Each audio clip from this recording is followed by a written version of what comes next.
All right, so I'll open the meeting. Tuesday, July 28th, 7 p.m. I'm not going to read the preamble. It's out there if anybody wants to see it. So that said, I'd like to welcome everybody to the July Planning Board meeting. I believe 10 Marble's been adjourned. Yes. Okay, so let's go right to 321 North Highland Ave. That's OLSL Hudson LLC. All right. Believe that's an extension request. Yes, it is. Let me go over to the attendees.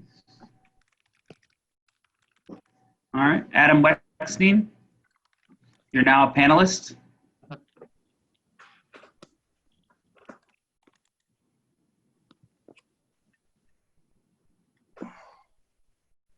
You have to unmute yourself, Mr. Wexstein. I apologize. I don't know if you can see me. I'm trying to start the video also. Good evening. Yes. Good evening, Mr. Chairman, members of the board. Hello. Hello, can you hear me? Yes, we can hear you. Oh, excellent. I'm here on behalf of Atria, which as of September 24th, 2019, obtained site plan approval along with associated approvals such as Board of Architectural Review, an excavation and fill permit, and it also obtained a consistency determination under the LWRP from your board. Here with me, well, not with me, somewhere out there in cyberspace are Alex Beatty from Atria and also Mike Wellerziak from Atria. And we're simply here to ask you to grant a one-year extension of the approvals in that resolution so that it would run through September 24th, 2021. Obviously, the world has been somewhat turned upside down for the last 5 or so months. So we do need the extra time. Okay. Adam, was it the intention of the applicant to have the work underway this past year? I mean, if you could give us a sense of what the timetable was or, is going to be adjourned to? If you would let Alex Beatty in or Mike Wellerziak, I think they're here from the client just to answer questions. So I'm Alex Beatty, you're now a panelist. If you could turn your screen on and on sound. And was there another person you mentioned? Yeah, it'll just be me today. Michael was unable to make it, but yes. So we are currently in process of preparing the construction documents now. Those did go on hold for a period when the coronavirus pandemic began. So we intend to go forward. We just needed to get our bearings once the pandemic began. The project internally has received all the approvals that we would need to get from our financial partners, and we just need to continue with the design process. Okay, so then you haven't officially filed for a building permit. You're still putting together the construction documents. Correct. Drawings, rather. Okay. Right. I mean, the building permit is the final step that would keep the site plan alive. We needed to pull that within a year, and now obviously, if your board grants the extension, we'll need to pull up by September of 2021. Okay, great.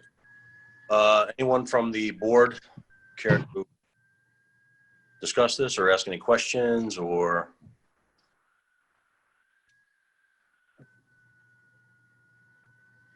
Okay.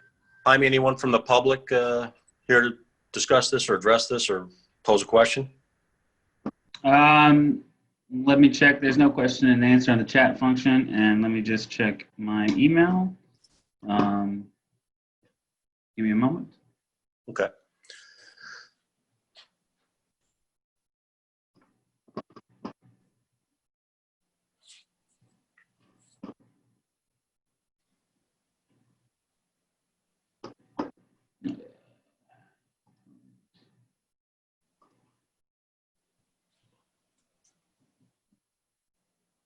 I apologize. My computer's a little set up different today, and it's just Problem.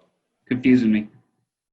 Nope, no emails either. So you're So good. then I call for a motion to grant a one-year extension to go out to September 24th, 2021. Could I have a motion? This is Jeff. I'll make the motion.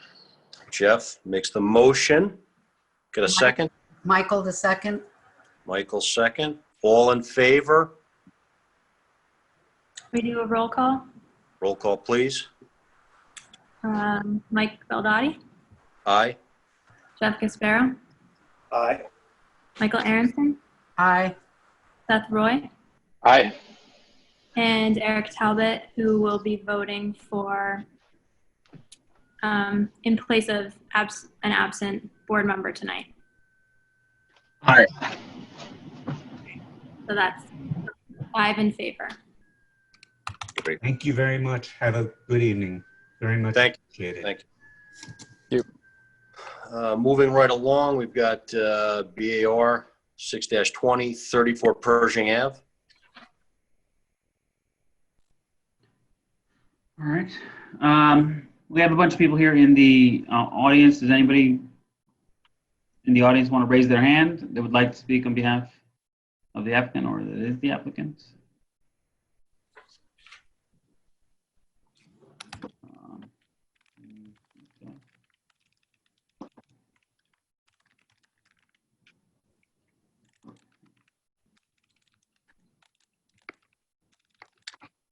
So my understanding is this is a project, or this is an addition that was started without any kind of an approval, and they're somewhat moved along the process. I guess it's partially constructed.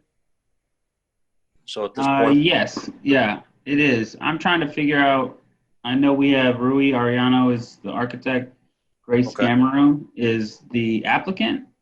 And we have a bunch of people here in the thing, in the participants, but no one, it's definitely them. So let me, give me a second. I'm going to find out if these people are. 1+7T Pro 5G. Are you here for this application? Hello, you have to unmute yourself. Yes, You are, okay, great. Are you Grace Scamarone? yes, I'm Grace Scamarone. All right. Do you know if your architect is supposed to be here today?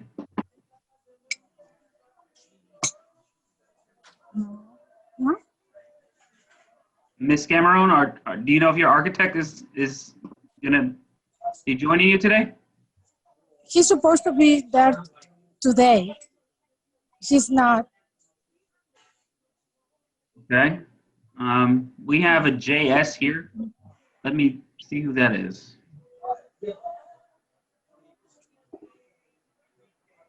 Me está preguntando algo. Hello, JS. If you could unmute yourself, are you part of this application? Yes. You are. Could you give your name, yes. please? Yes. I'm sorry. My name is Joha. I'm Grace's husband. Okay. All right. Are you next to each other? Yes, we are. All right. So you should turn off your phone. There's an echo. Jaime, if they're waiting for their architect, we could just put that over and go to the next applicant if we want to do that. Yeah, I would do that because I think they are waiting for their architect. And So let's go to the next applicant. It's Planning Board 6-20, 20 Main Street. all right. All right. Ms. Scamarone, I'm going to put you and your husband in the back. If you could maybe call your architect and find out where they are, and we'll bring you back in Okay. afterwards. Thank you. Okay. Let me find out. Thank you. Yeah. Llama al arquitecto. Se supone que debería estar acá, sentado.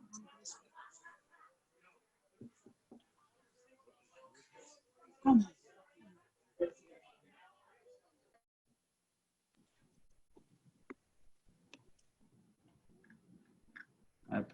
There we go.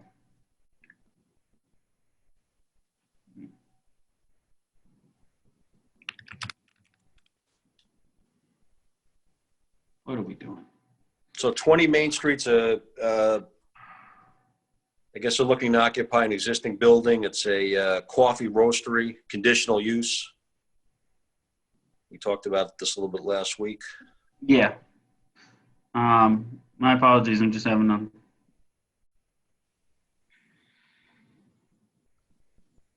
Is there an architect or someone? There is, yeah. If you give me 2 seconds. Sure. Okay.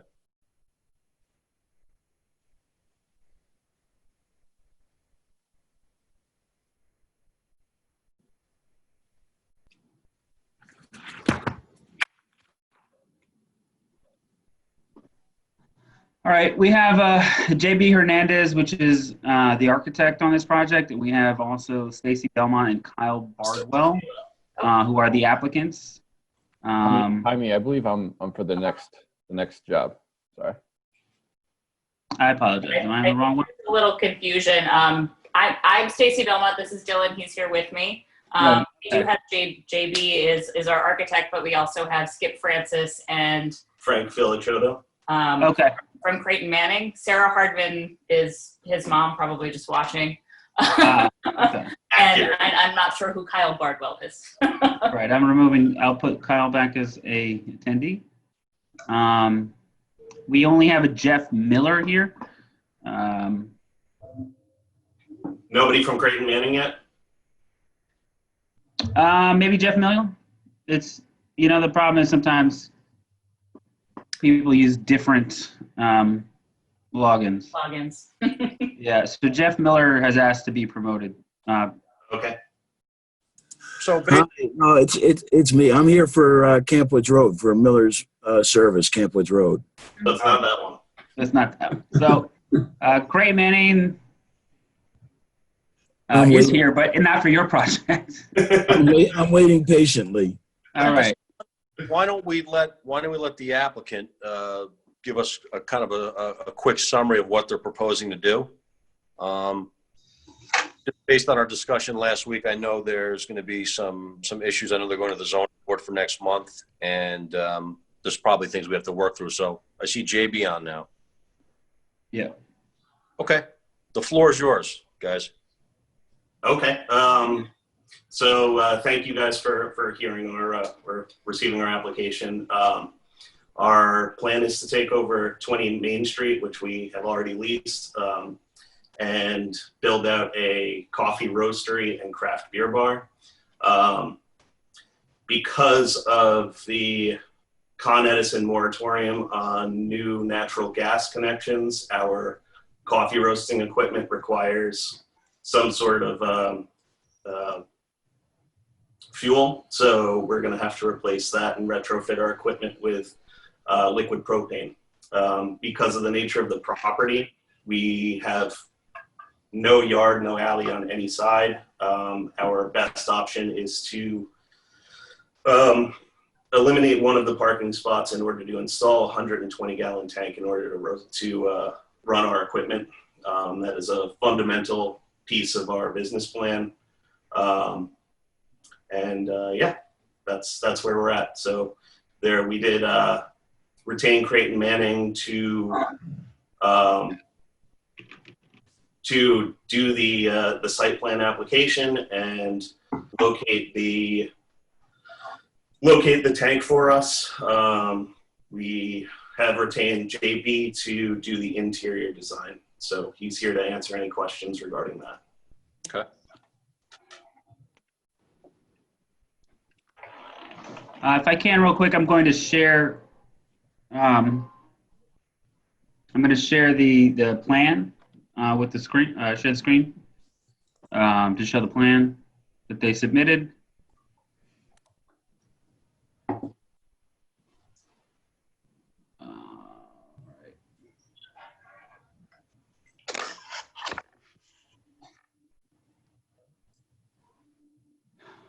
All right, so this is the plan. So one of the main reasons that they're here today is they do need to be referred to the zoning board for parking variance. As you can see, I want to say that their required parking is like 8 or 11 spaces. Yeah, I believe 11 spaces based on the conditional use. So we'll need a variance of 8 spaces. Right. You guys have 3 parking spaces now. After this proposed work happens? Right. After the proposal, we'll have 3 remaining. Yes. Okay. All right. Do you guys know where Skip Francis is? And We talked to him earlier. He said he would be here. He and Frank would both be here. oh, Frank is here now. Oh, okay. Excellent. All right. So we're gonna add him.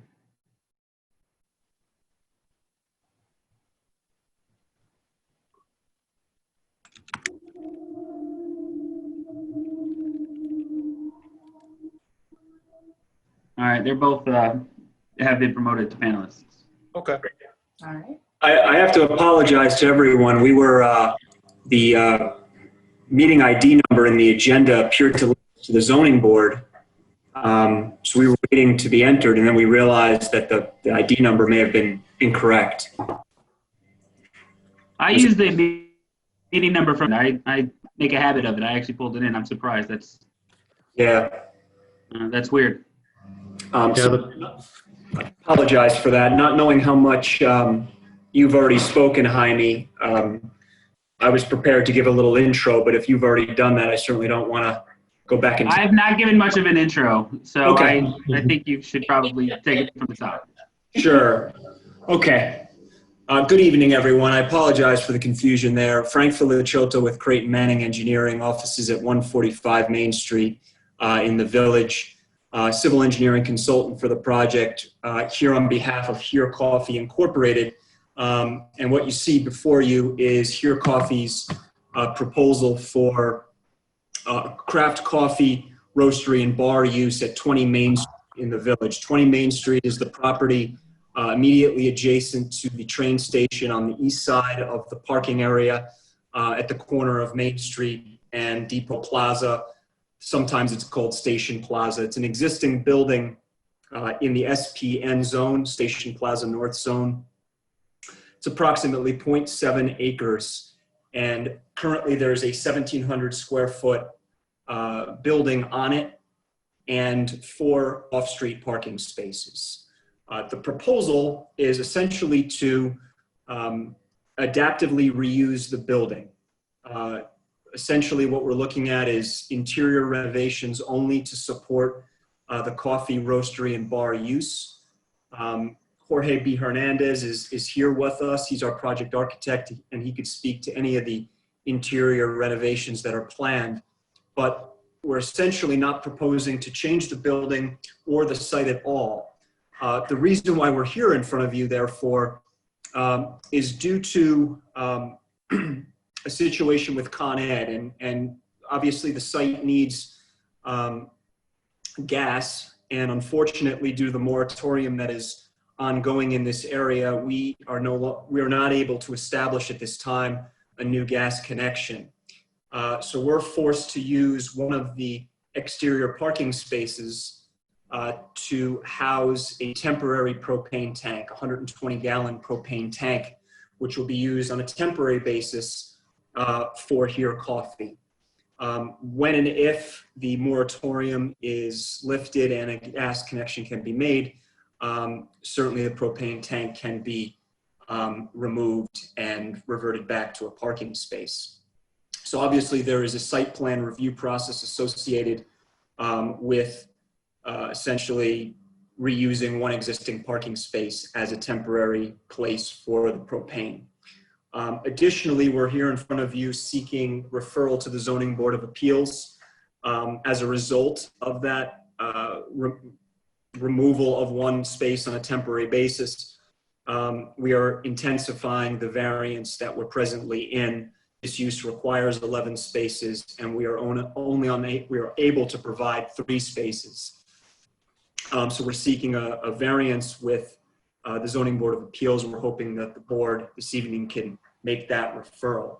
I do want to note that the selection of this particular project was done strategically. And obviously, if you're familiar with the property, you know how close it is to the train station.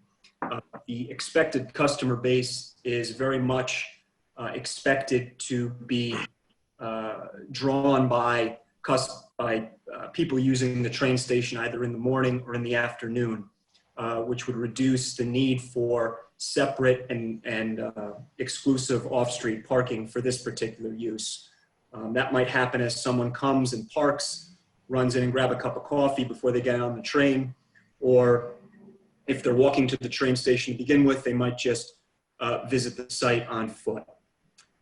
Again, I have Dylan and Stacy. It appears that you've already met them. They're the principals with Here Coffee. They could certainly answer any questions. Mr. Hernandez is here, and also my colleague Skip Francis is here if there are any civil engineering related questions regarding the application. Okay, great. Thank you. So it's a conditional use, right? Service business. We talked about that a little bit last week. Some of the thoughts are hours of operation. I think there was a discussion about that. I guess there were some hours that were, discussed. And the signage. I think those are some of the issues that, were discussed last week at our staff meeting, I guess. And again, we don't need answers to everything tonight, but if you could give us a sense of what you're thinking. We have to make a referral to the zoning board, obviously. So I'll just open the board, and I guess we could discuss it, then open it up to public, and then see where we want to go after that. Anyone, questions, comments from the board? Just a couple questions. So you mentioned you had to adapt your equipment to use propane. In the event that the moratorium is lifted, is it going to be your equipment can revert back to? Yeah, we'll be able to retrofit it back to what it was initially. Okay. And then just about the location of the propane tank, I see on one of the plans you have, and maybe this is a question for your engineer, but you have bollards. Is there any other type of screening or something? And I don't know, this may be limited by restrictions about the siting of the propane tank itself, but anything other than just bollards? Is there some other type of screening or way to visually improve the way that looks? Do you want to take that? Or at this point, they're just bollards to protect it. We would certainly be open to some sort of, more. Something to conceal that, be it fencing or, a living wall or something along those lines. We were talking about potentially putting a bike rack in some of that unused space, but, that's not really going to block the view of the tank, I guess. Right. This is Skip Francis at Creighton Manning, and we had just simply located bollards as a purely protection device at this time, but hadn't thought about screening of any sort, but just this gets the discussion going about the location of the propane tank. Okay. Anything else, Jeff? Yeah, those are just my initial thoughts. Okay. Yeah, that planter, maybe a planter in front of it might be a way to soften it up, maybe introduce some greenery to that corner over there, at least in front of the tank.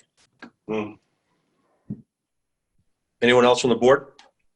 Just a quick question. This is a year-to-year lease, or is it a longer-term lease? It's a 5-year lease with 2 5-year options. So we have a maximum of 15 years. Okay. Yeah, I would note that the, one of the things that they want to do with this is a little bit different is the coffee shop obviously is a permitted use in the district. The use of the space as this sort of a quasi bar requires a conditional use permit. So, I wanted to make that aware if you have any questions regarding how that's going to function, hours, things of that nature. Right. I guess, the question is how much of the business could be chopped up to what percentage? Like coffee roasting is X percentage of the business. Retail coffee might be another percentage, and then the craft brewery beer. So if the applicant could give us a sense of how they see that business getting chopped up, like what percentage equals, how much of the total pie? Sure.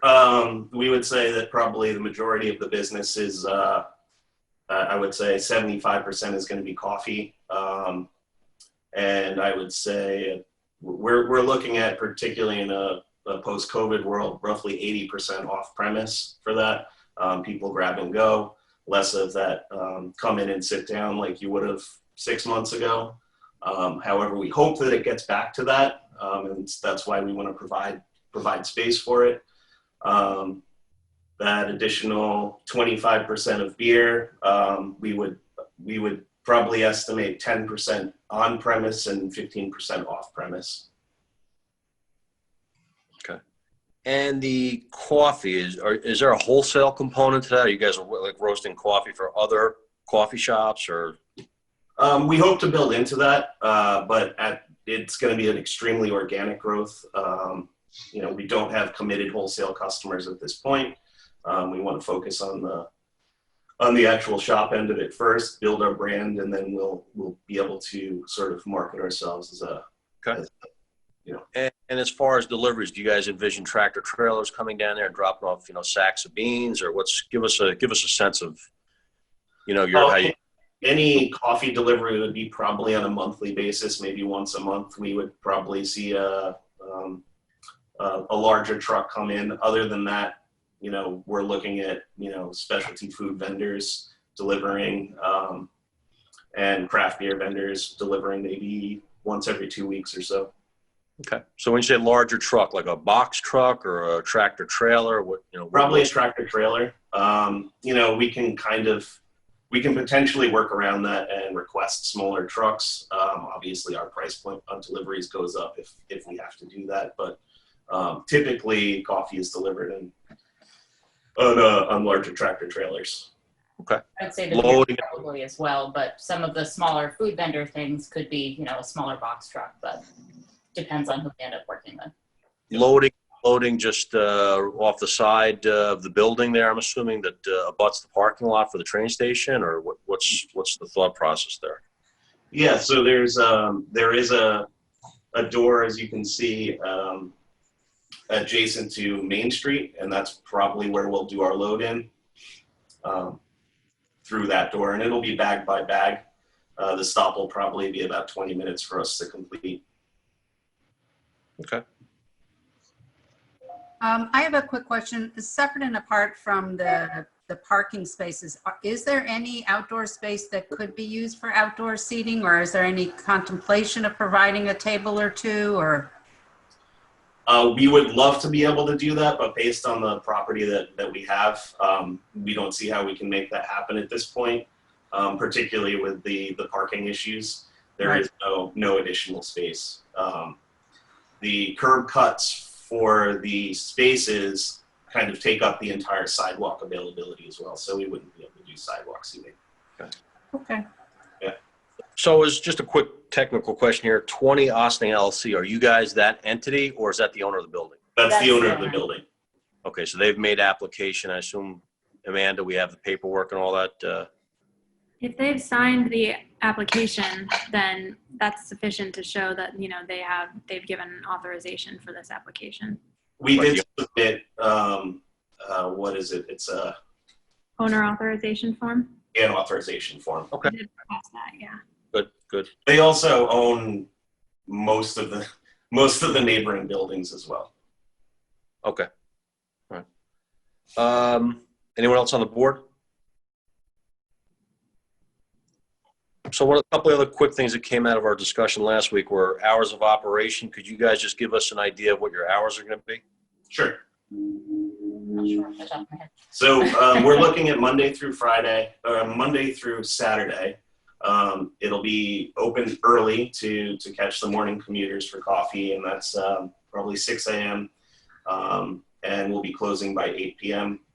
On Saturday, we'll probably open an hour later at 7 and stay open till 9, but we'll be closed on Sunday. Okay. All right.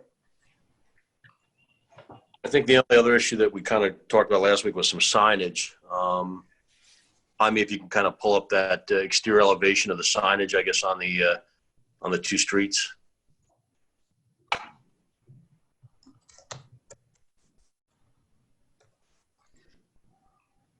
I think it's part of the application, Jaime. For just as we get to it, we did talk to Jaime about that last week, and we are revisiting sort of the square footage, and we will, our hope is to, well, not hope, we'll work within the guidelines of what the zoning is, which I believe gives us 2 square feet per 42, per 2 square feet per foot of width on the facing of the building. If we're reading that correctly. So that'll give us 42 square feet to work with roughly. Yeah, what I advise them to do is to, essentially they need to apply for a sign permit and have Joe determine specifically whether they fit or not. If they needed a variance, they could do that, or they could just modify their application to meet the required specs. So yeah, I mean, rather than tell them what it was, I said, just do the application. Yeah, I mean, it jumps out at us that that's definitely a unique signature with the signage and that styling there. So we know it's something that, I guess you guys, in terms of a brand, you want that to kind of be your image. So our concern that it kind of met, with the existing code. So we don't want to take it away from you, but just might need to be toned down a little bit. Yeah. And we actually talked to our designer about it last week, and we'll be scaling it back. Okay. Yep. Okay, I guess I'll open it up to the public. Jaime, anyone in the audience signed in, or? Give me a second. Yep. So we don't have anybody who's here raising their hand. And if you give me a minute, I'll just check my email. Okay. So Amanda, what do you want us to do in terms of moving this application along? I guess there's a few things we have to act on. Yeah, I don't think that you need to do anything with respect to SECRA. I think this is a type 2 action, so don't believe you need to, declare yourself lead agency or anything like that, but you should make a motion to refer the application to the zoning board. Okay.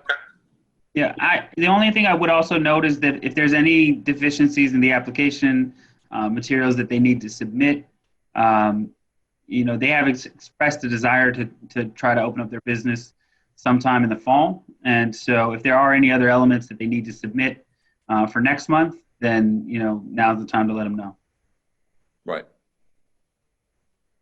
And I think, Brian, we got a survey, right? And in terms of where the location of the propane tank is, it is where it needs to be in terms of away from the property lines and all that right now.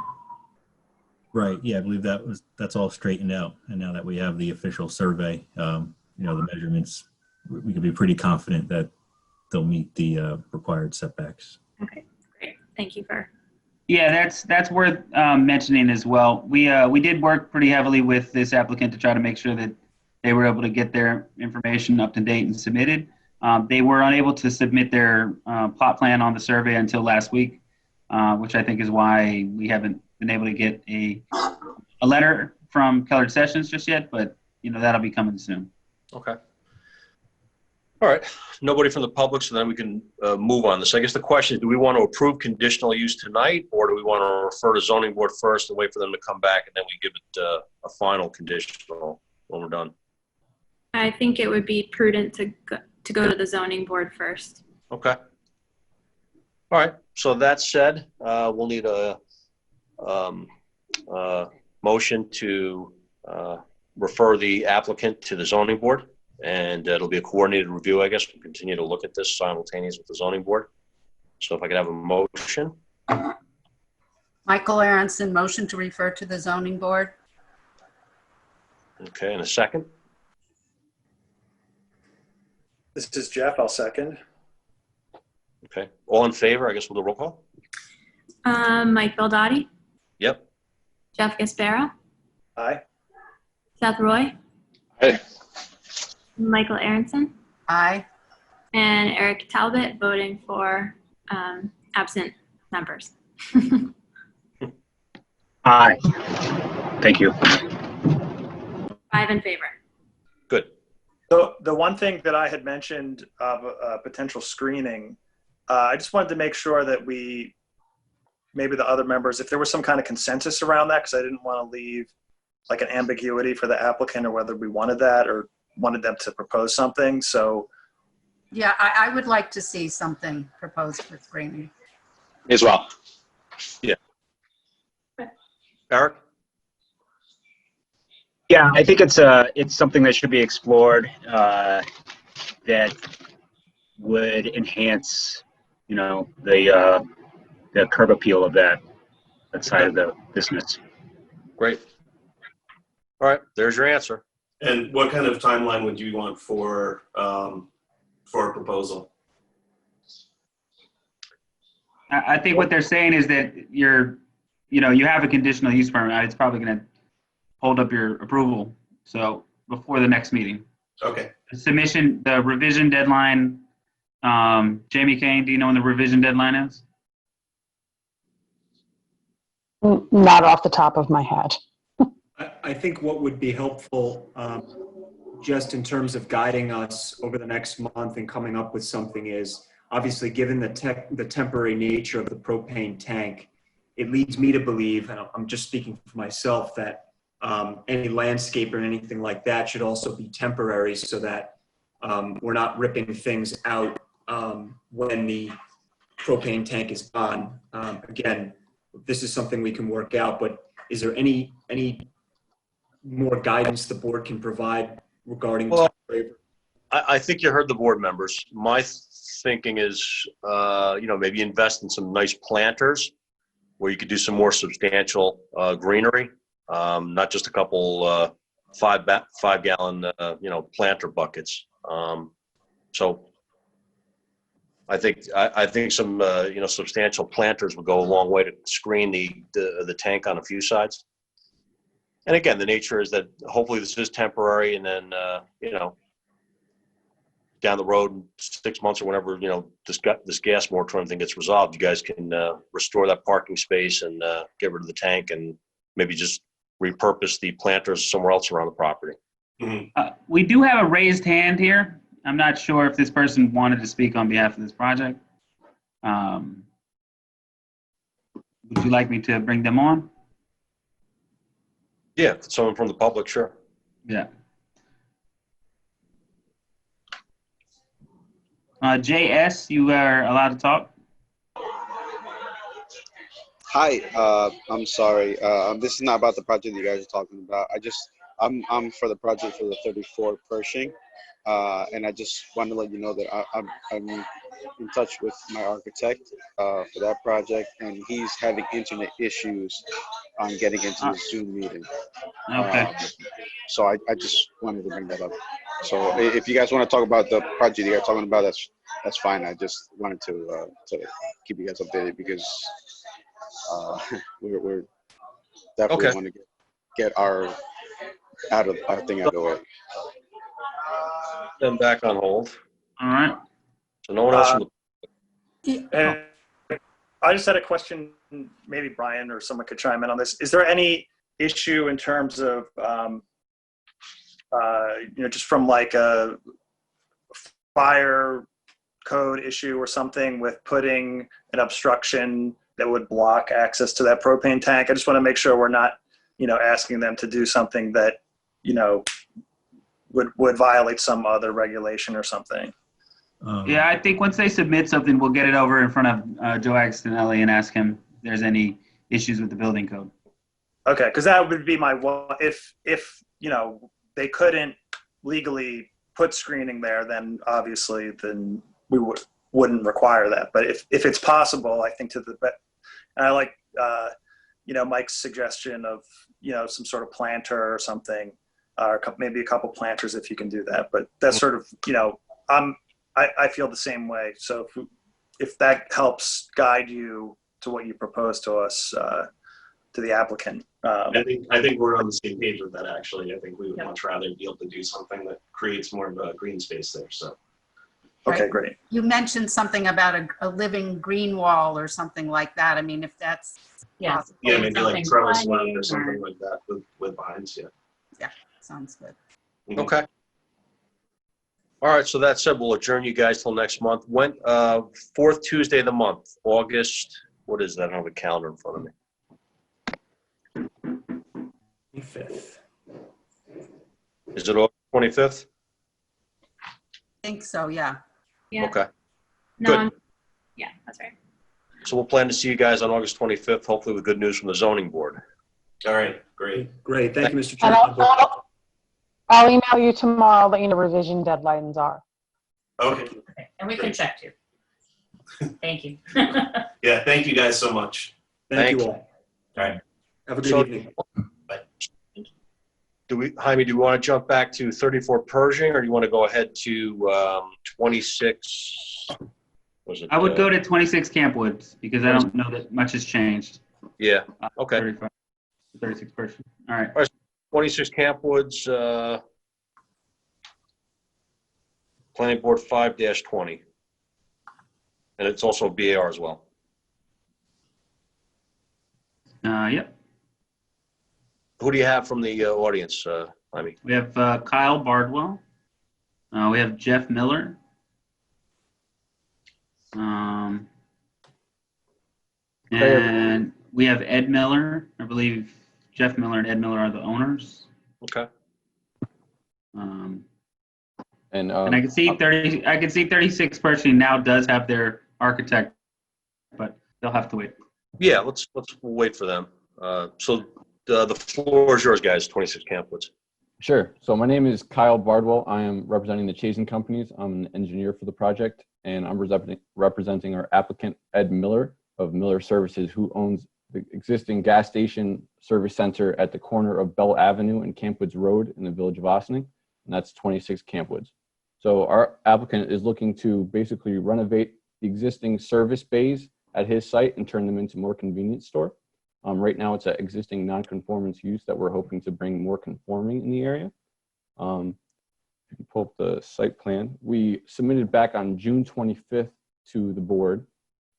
And we had some comments with a meeting on the board in early July that we responded to, and since then sent back revised plans. So I'm here today to talk about some of the revisions we made to the site plan. So on the Kyle, if you want, you can actually share your screen rather than have me share your screen. It's up to you. Sure, that'd be great. Let me see if I can do that. So essentially, you guys are getting rid of the repair bays, and this is going to become a convenience store slash gas station. Exactly. So if you can see my screen now, I will pull up the site plan. So the existing service bays are located right here on site, and this is going to get turned into additional convenience store area. With that, we're going to be proposing parking striping on site to have delineated parking areas, including a handicap space here. We are also putting a conventional refuse enclosure area with the proper screening. We originally were going to redo the retaining wall where it is beat up on the east side of the property. And since our meeting with the board, we're going back and we're going to be redoing this whole railroad tie wall all the way back to where this block mall meets back here. On site, we are reducing a considerable amount of impervious, bringing in new grass in the back of the site. Right now it's all paved and it's going to be a lot of grass in the future. We are replacing the existing fuel tanks on site to replace with newer technology, much better, safer tanks. So you'll see on the site plan, we have areas where we are showing pavement to be removed and concrete to be removed so we can replace these tanks. Since the last meeting with the town, we also added an island here on the west side of the site, another landscaped island. This would help direct traffic.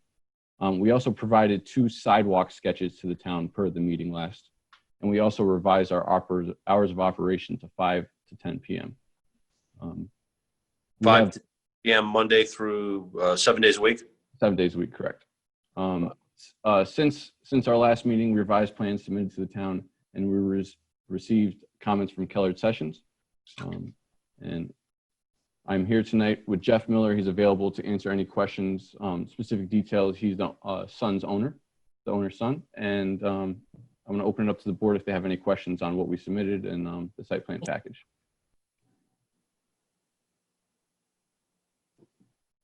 Yeah, so I think some of the bigger takeaways were, you know, hours of operation, which you just mentioned. You said 5 a.m. to 10 p.m., 7 days a week. Yep. We wanted to give some thought to signage, I guess. Again, I'll just kind of blurt these out and then we can address them after the rest of the board chimes in if there's any other issues. Lighting, you know, we want to know what you guys are thinking about doing with lighting, especially because you have you're abutting the residential neighborhood to the, I guess, to the east. Maybe some low cast like that.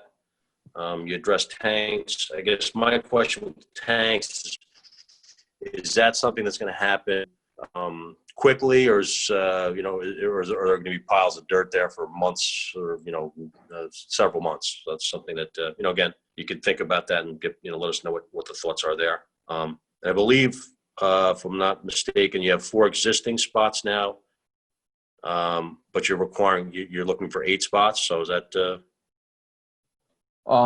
That's correct. So we're proposing 8 spots on site with 4 underneath, you know, at the fuel tanks. Right. So I think there was some question about, can you count the parking spaces actually of the cars that are filling up or fueling up? Because that's more of a transitional kind of parking, I guess, as opposed to more permanent parking that's going to be, you know, on the sides of the building, that sort of thing. Yeah, that was an issue that the building inspector had identified.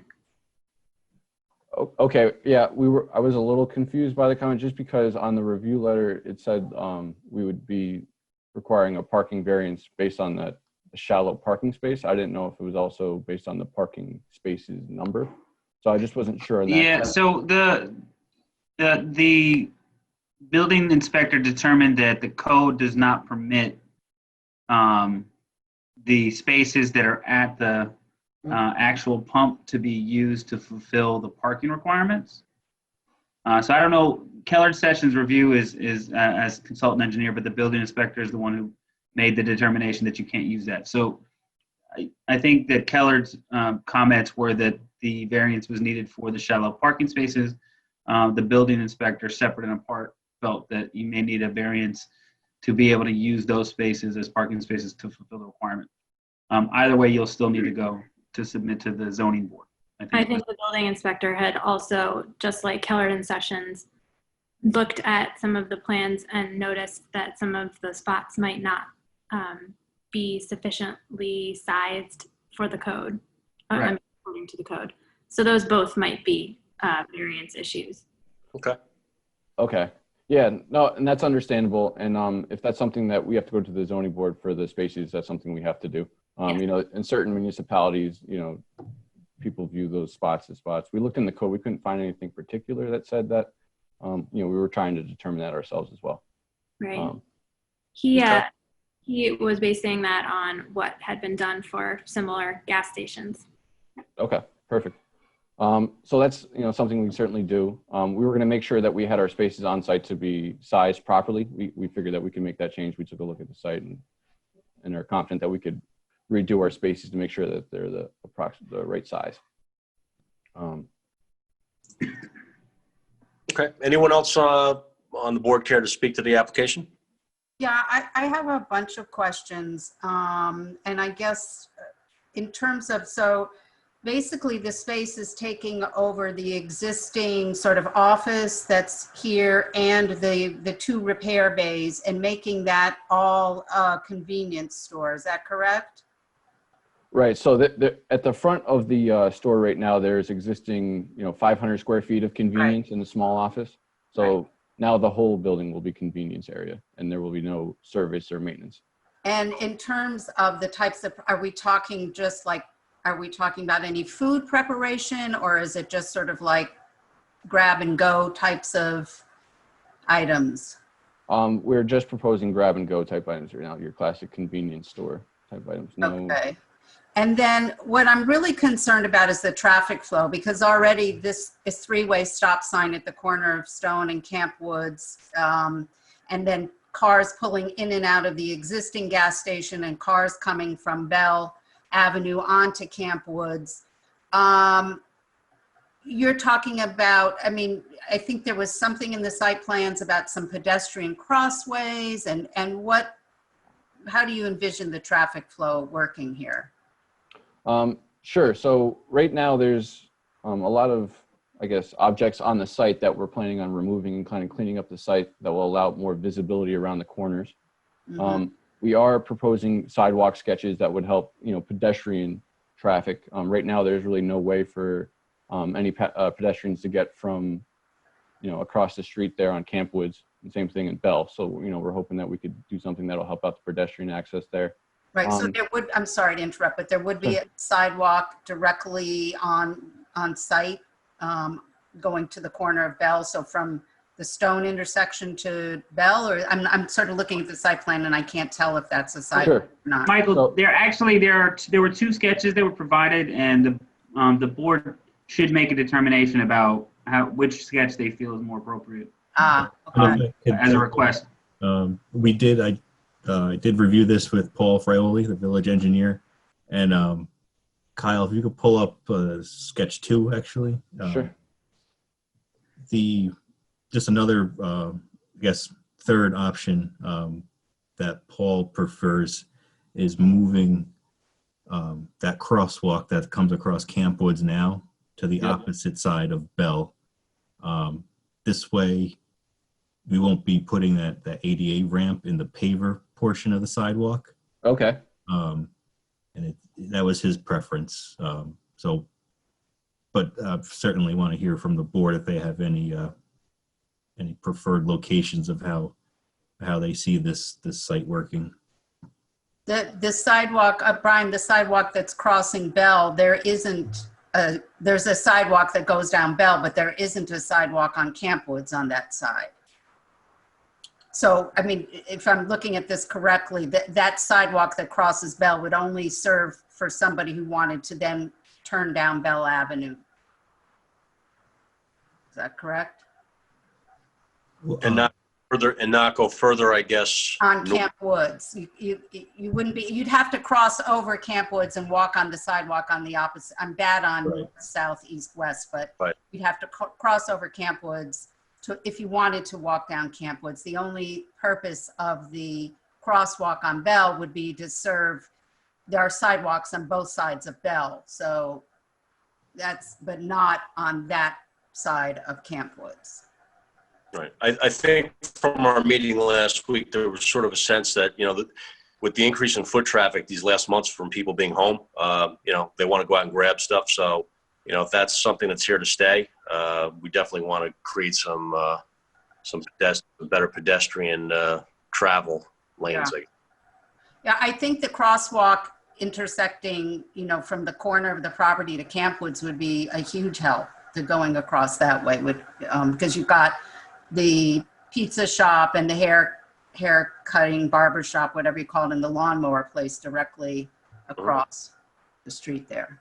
Would that be what was depicted in the other sketch that you prefer, Michael? I'm just trying to. There was, I think, sketch 1. That's your. Well, that's sort of more the existing. So that crosswalk is at the intersection of Stone and Camp Woods, and it doesn't really get you anywhere if you're crossing from that corner, unless, if there is a new sidewalk there, that would help also.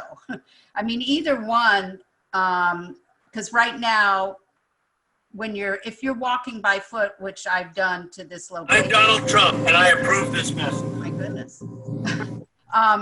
If you're walking by foot, you're basically sort of on your own crossing over. I mean, there's the intersection, but there's no real pedestrian walkway. Where would you prefer, Michael? If they could be placed anywhere, where would you prefer the one that goes across Camp Woods? I don't know. I'm trying to think preference versus where's more likely to be foot traffic where people are coming. Yeah, that's what I mean. Can I just say something? If it's helpful, we can also pull up the Google Street Views to kind of give you a sense of what it looks like right now. Excuse me. excuse me, while we have this picture up here, can I just say something? Where you have the crosswalk on this picture coming across Camp Woods Road here. Hold on one Yeah, second. right where your cursor is there. That's not our property. That's the neighbor's property. Our property doesn't go over that far. So we don't have any control over there. Hey, Jeff. You're going 10 feet beyond our property. All right, Hey, Jeff. This is Kyle from Chazen. So what Jeff was getting at here is there's a really steep piece of land that basically comes off this property here. It's technically the town's right of way, so it's not the adjoining property. So in some engineering standpoint, this would require a retaining wall. It would require an ample amount of work in the right of way there, significant grading changes. It would also require not have the best visibility because basically we're cutting into this hill here, and it would avoid people being able to see people crossing the road as they're coming up Camp Woods. So from our standpoint, we're preferring a crosswalk down here where it's much more visible. Yeah, that's really the most practical application of these crosswalks. Yeah. I think it might help to show that Google Street View to give a sense of how challenging it is on that other corner. And just a reminder, whoever's chiming in, please just announce your name and in terms of, if you're a resident or if you're part of the applicant team, because we're trying to keep track of who's speaking here. I'm sorry. I'm assuming you're one of the owners? Yeah, it's my father's station. Yes, I'm the son. Yeah, so if the board would like to make a determination, maybe after the meeting on which sidewalk alternate they would prefer, and we'll put that into our plans as preferred by the board. And do we have examples of signage and lighting, or is that in the site plans? It is. So after our first meeting with the board, we resubmitted with a lighting plan. And so we show some wall mounting light to light up the parking here. There's an existing light pole right here on the property, which will be maintained to light up the existing parking that's currently out there. So we're proposing some wall mounting light in front here to basically light up this parking space. And we make sure, because of the residential aspect, that our foot candles are 0 at the property line so that there wouldn't be any light shedding onto the other property. But at the same time, the ADA accessible spot and the parking spot here are lit up. So that was our plan with the lighting plan. We also have a landscaping plan. So all of our, areas like this, which is existing pavement, is going to be turned into landscaping. We're going to have some additional plants here. Same thing with the landscaping island out front and on the east side of the property. Kyle, you mentioned there's going to be a lot more green spaces. There's a pretty large set on the parcel. Is that going to go away, or?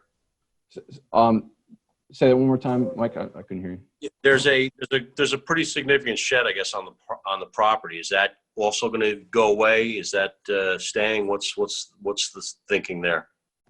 So the shed's in decent condition. We talked about it at the meeting, kind of what we're going to be using it for. It's basically just to hold any snow blowers, rakes, basic on-site maintenance equipment.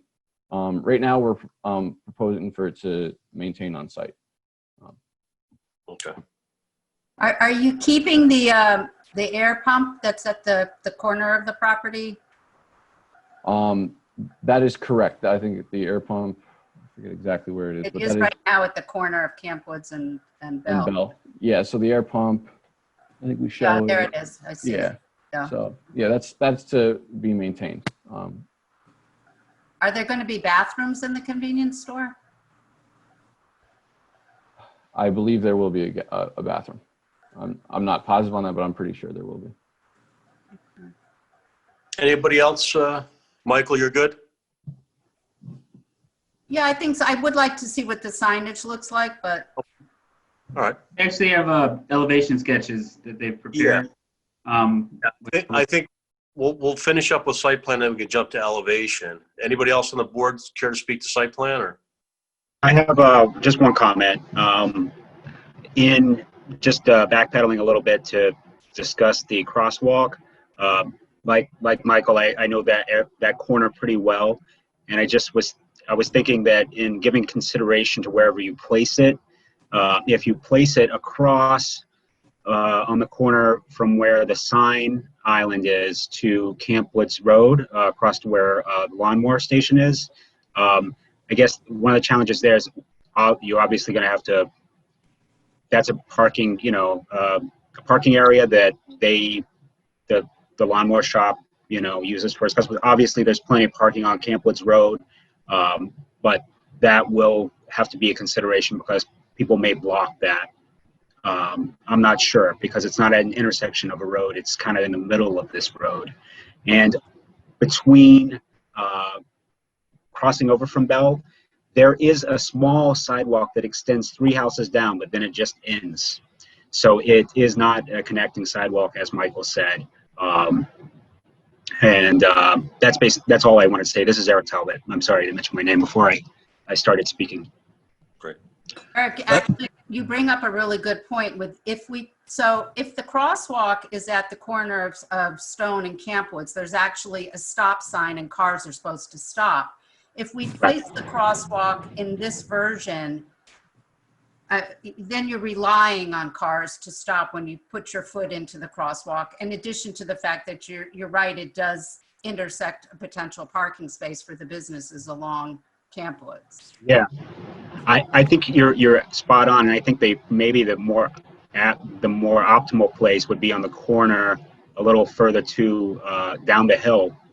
Because you're going to have a lot of things happening here in the afternoons where you have children walking home. And if you have too many crosswalks, it could make it even more dangerous because there's a sense of safety in a crosswalk sometimes. I'm okay, I'm in the crosswalk. Well, you still got to watch out. That's all I have to say. Can I say something? This is Jeff Miller again.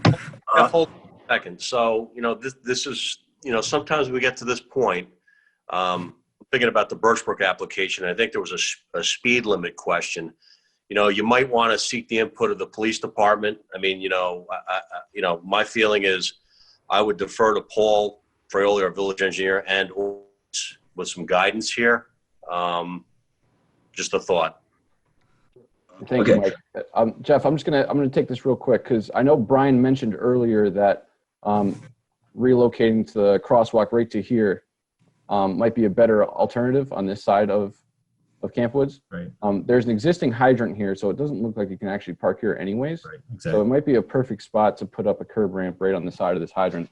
Therefore, it wouldn't impact any of the parking here, and at the same time, kind of hit that intersection. So I think the board maybe should, think about what Brian said, putting it here or here. Is kind of what we're. And what was Paul Fraioli's preferred location? We're on the red lines that were drawn in. Also there. Okay. Yes, also there, just for the reasons stated. Okay. I think that makes sense. Yeah, it seems to make more sense. That's what I was going to say. I was going to bring up about there being a fire hydrant there, so you can't park within 15 feet of the hydrant anyway. Thanks, Jeff. Okay. Do we want to jump to elevations, and then I'm assuming there might be some people here from the public want to speak to this?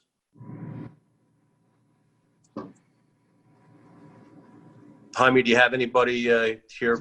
Nobody from the public. Okay. All right. So yes, after run us through the elevations. So after the first meeting, we revised our elevations to include some of the exterior material list. Sometimes when we go into the actual planning board meetings, we'd have our samples in our hands. Things are changed. So we provided the actual photos of the material list on our elevation. If anyone's been out to the site, no offense, Jeff, it's a good looking site. But I think this is going to be a big improvement out there. I grew up in Ossining, and I've been going to that gas station my whole life. So it'll be kind of cool to be involved in a project where it really kind of revitalizes. I can kind of be proud to my friends and stuff that, I worked on a project that really revamped some of the architecture in the village. So this is what we're proposing right now. The whole, exterior wall is going to be maintained. It's not like we're taking any walls down. It's the same area. It's just the actual, aesthetics are changing. So what are you guys proposing? Like a clapboard siding to go over the existing finish, or? I'll be honest, Mike, I'm the engineer on this. I probably should have had the architect for a little bit more support on this. All right, well, like the upper portions, the upper two-thirds of the building is going to be some sort of a clapboard siding, and you're going to have some sort of stone finish on the lower portion. Right, so it's a stone finish. They're showing that here. They're calling this, let's see if there's a call out for the material on the Hearty board clapboard siding. Okay, yep. Yeah, Wood effect. Completely correct there, Mike. I guess you've seen a few elevations. So this is a Hearty clapboard siding, and it specifies the color of it. I think that would be right. Here's the Hearty siding right here. Yeah, the Hearty straight edge siding is actually up in the top at those dormers. Oh, it's up here. I'm sorry about that. Yeah, yeah, that's different. The clapboard is on the side. Okay, yep. Here's a clapboard siding. So it's really going to take on a new exterior look. It's got the dormers. It's got really a whole different look, which it was, overall seems like a nice improvement. On the two elevations, I don't see windows or any kind of it's sort of just a, for lack of a better word, blank facade. I mean, any thought of introducing a window or something to break up that mass? The south side. So I guess the south side's for facing residential. Maybe the approach on there was just not to have any windows facing out at the residential property. Okay. It's a hill. It's into a steep hill. No, you can't see. It's wood. It's a wooded area in the back of the building. So you wouldn't be able to see the south elevation if you were driving down Camp Woods towards the site. You would not see that south elevation. Correct. I don't know if that's true, because at the current moment you can't, but the new building, I believe, is about twice as tall as the existing building at the top of its pitch roof. Isn't that wood shed? Isn't that wood shed along the south elevation as well?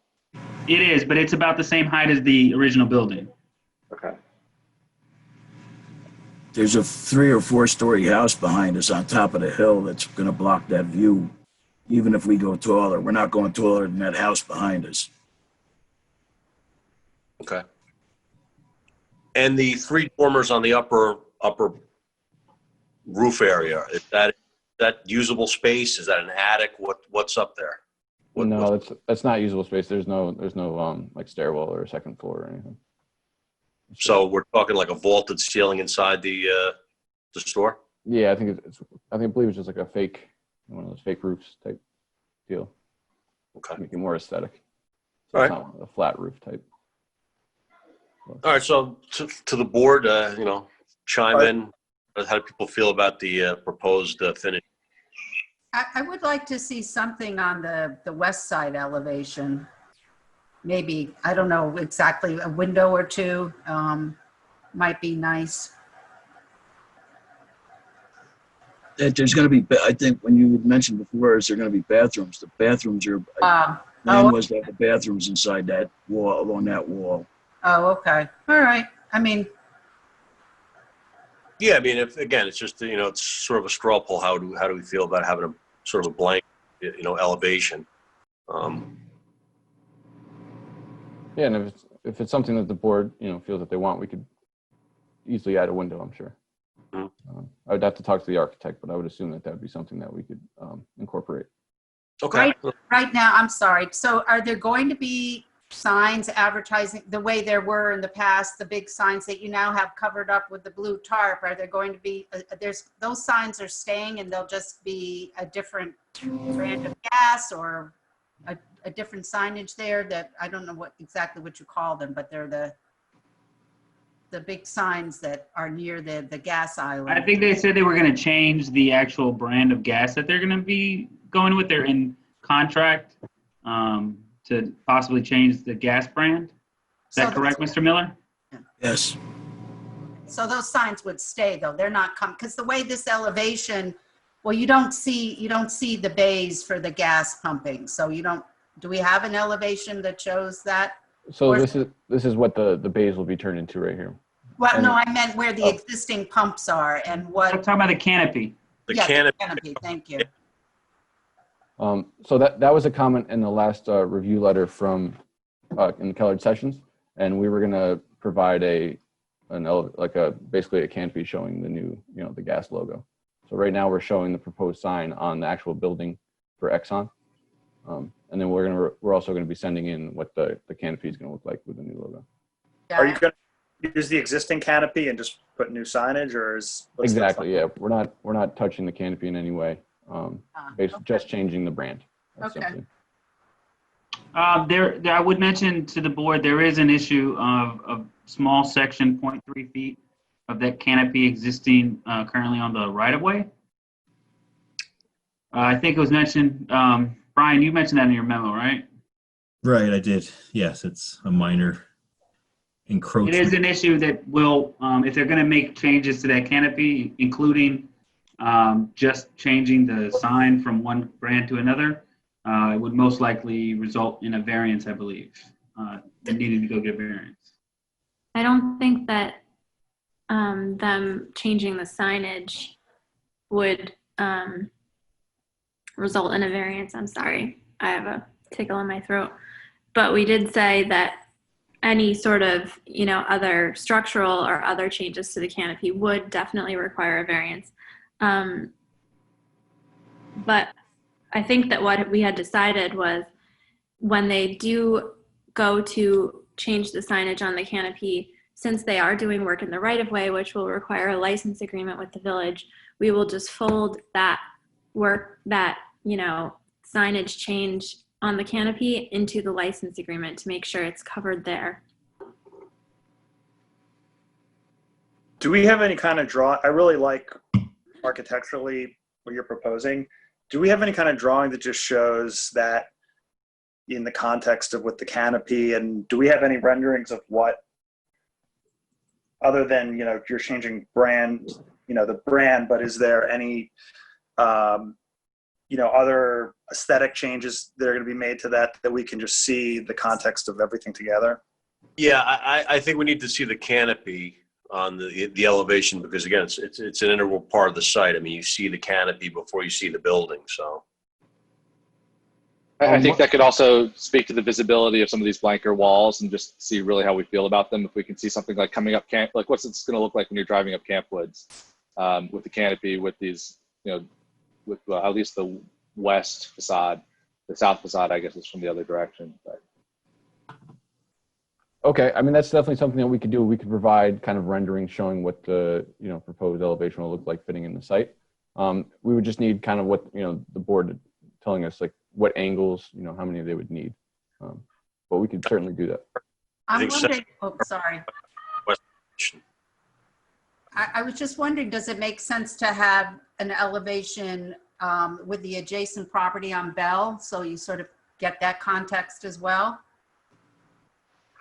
Because it's residential next door, is it not?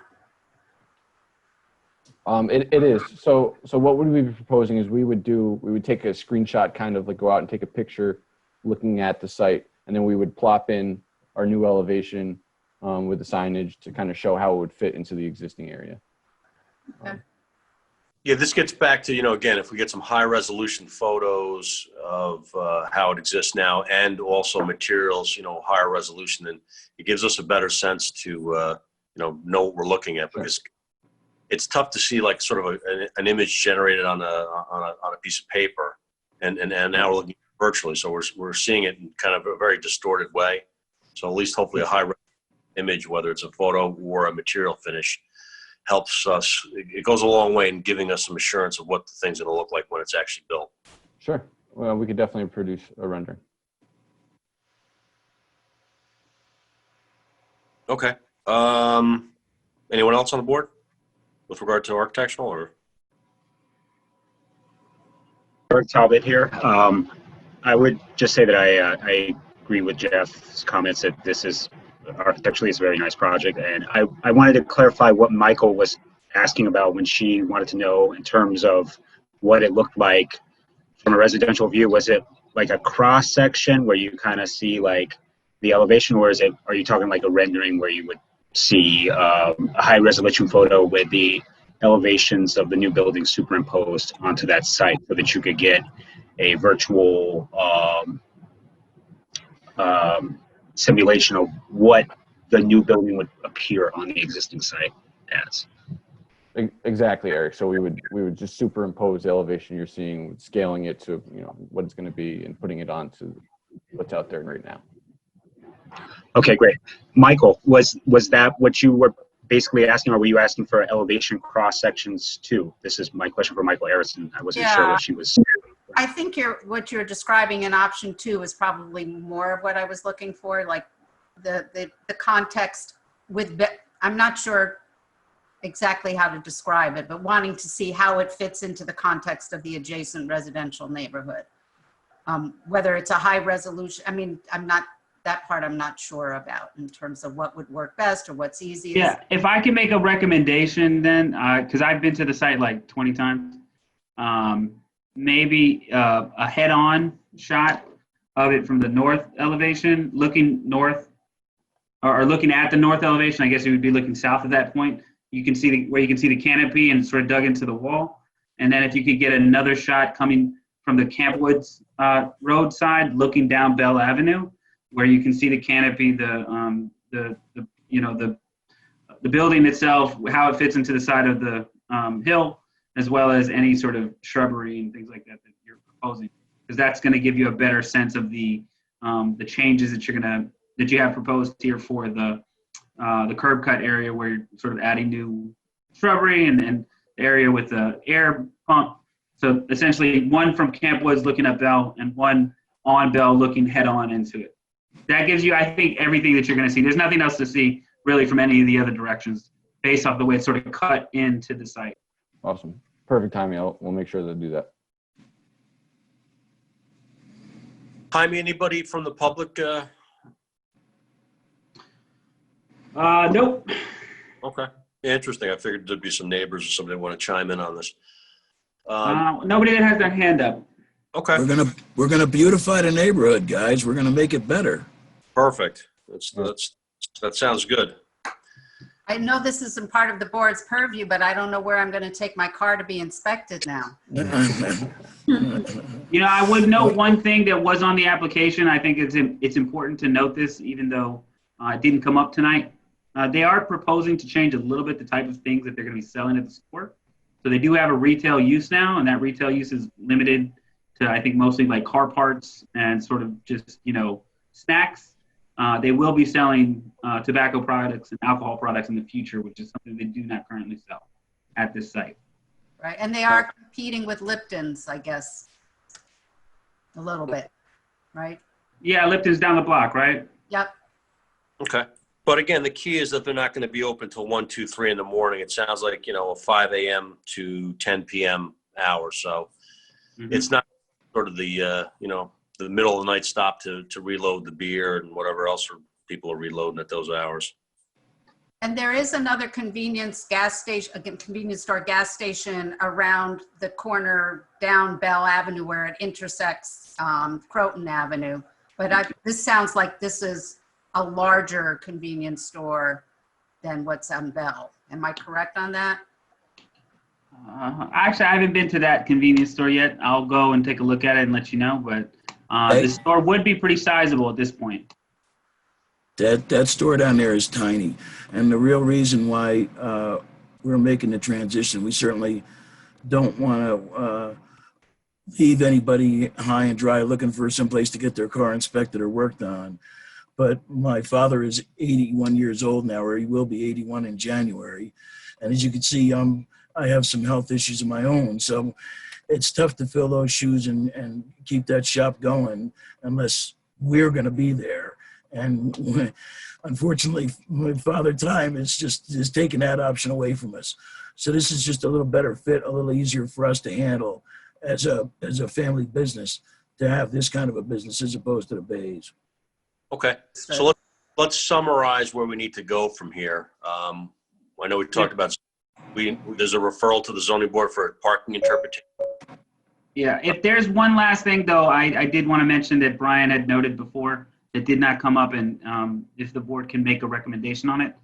There was some concern about the east side of the parking lot where it's really dark in the evening. And so I think Brian had suggested potentially adding some small lighting at the east side of the lot to allow for that to not be so dark. They did add lighting to the area by the handicap parking spaces, but I don't believe they proposed any lighting changes on that other side.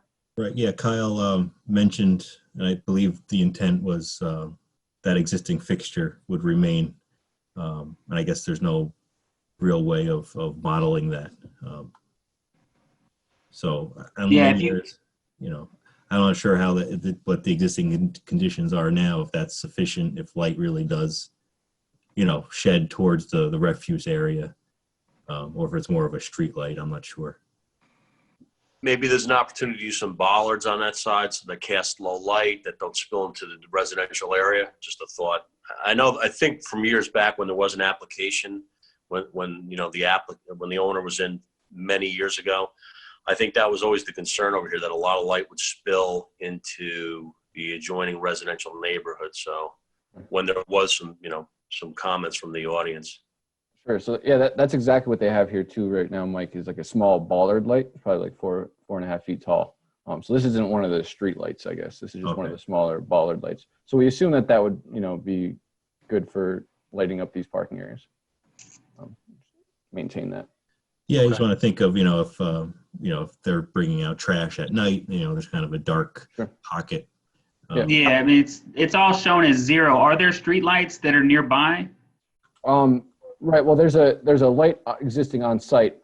However, we're not able to put foot candles in based on an existing light. So, the foot candles over here are shown based on the proposed lighting. So, we're unable to determine exactly how many foot candles, but, based on the location of it, we think it would suffice in lighting up the existing parking there now and would work in the Okay. So just one quick comment with the trash. Are you guys putting out barrels now? Do you have a garbage container? What's sort of the refuse process over there right now? And how would that change when you have a convenience store? We're using barrels now, and we'll go from barrels to a dumpster.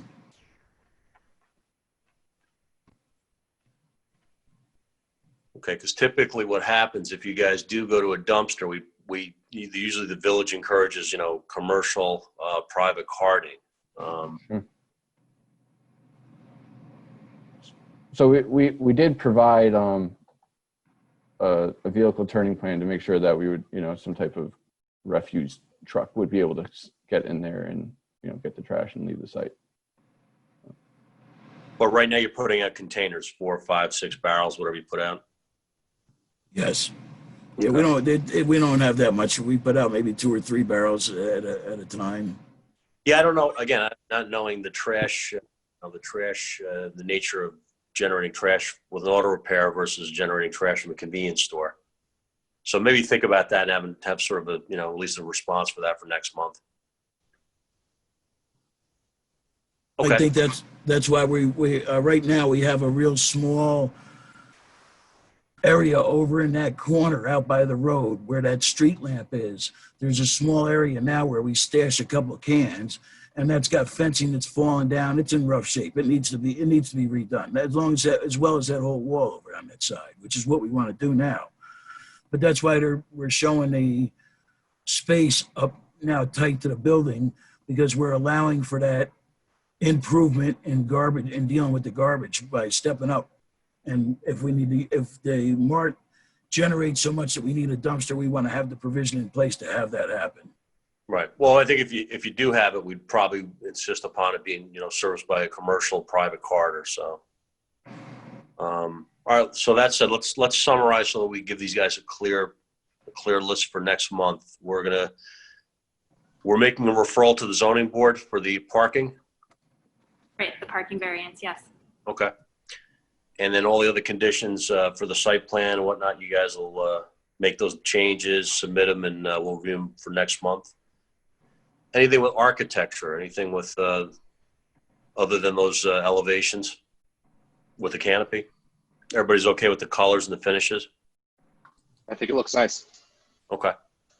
Now, would we be able to get a secret determination tonight and possibly like a site plan approval with conditions on the ARB and zoning board? No, they can't make any sort of a planning board approval until the zoning board hears the variance issue. Okay. Okay. So then what I'll do is I'll call for a motion to refer this to the zoning board for the interpretation of the parking spaces, and we'll continue to review this for next month. So can I have a motion to refer this to the zoning board? Seth Roy, motion to refer to the zoning board. And a second? Eric Talbot, second the motion to refer to zoning board. Great. All in favor? I can do a roll call. Please. Mike Baldati, Yes. Jeff Gasparo, Aye. Michael Aronson, Aye. Seth Roy, Aye. and Eric Talbot. Aye. 5 in favor. Okay, great. One last thing, I think that because there are some needs to enter into an agreement with the village, I would just ask that the applicant follow up with the planning department so we can begin that process and have some information to provide back to the planning board at the next meeting. Definitely will do. And Kyle, you would ask for a secret determination, but I don't think this requires a secret determination. To me, it's a type. Type 2. Brian, I don't know if you want to weigh in on that. Yeah, I would think it'd be a type 2 also. So Right. That's exactly what we were requesting, something like that. Oh, okay. Yeah. So usually they don't take, a motion on that. It's Okay. So that's my thought on that. Perfect. Thank you. Yep. All right, so let's go back to 34 Pershing. The whole thing, they've got their architect now. All right. Thank you, everyone. Appreciate it. Thank you, everybody. Thank you very much. Good night. Thank you.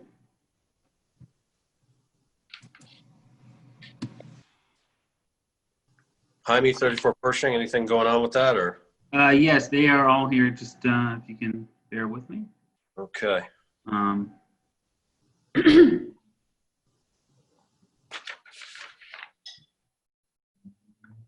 We also have 3 adjourned issues, Hunter Street, Main Street, and Brandon. So those are just adjourned till next month.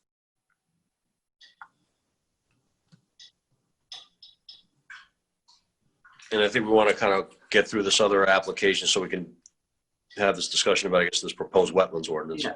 We have David Rui and Grace Scamarone. Yes. Can you hear me? Yes. We can't see you though. Yeah, I don't know. I have a problem with the internet here. Sorry. Okay.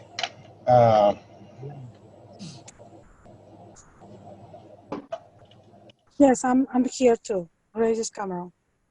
Okay. If you see, the location is in 34 Pershing Avenue in Ossining, New York. The addition of this is an existing rear covered porch in the back of the property, and Mrs. Grace has to make an enclosure to make like some windows around, and but the structure is already there. The only thing is they want to finish it up, with the same material has around the house. Okay, like you see in the photo, she start to their job is like they have the same siding around, and they want to implementing some new windows in the back sides and both sides, and make a sliding door in here in the location of the stairs. The stairs that need to be compliant with the code. I mean, the stairs that need to be retwined, and pretty much all the materials they proposing is the same ones they have the house, matching the shingle roof, siding, and window tab. If you see in the floor plans and the elevation we have here, the windows is pretty much matching the existing one they have the house. And we propose 2 skylights in the new roof from the addition they have in the back. Okay, so could you just walk us through the finishes? I know you said they're matching. Just give us, for the record, what the colors are. Yeah, okay, hold on. Like, we can go back to the feature, the title, yeah, this one. If you can make closer up to the photo number 2. And by the way, Jaime, we talked about, I guess, some high resolution photos. Is this what, did you guys have that conversation afterward, or? No, we did not. I was out sick yesterday and today, so I did not.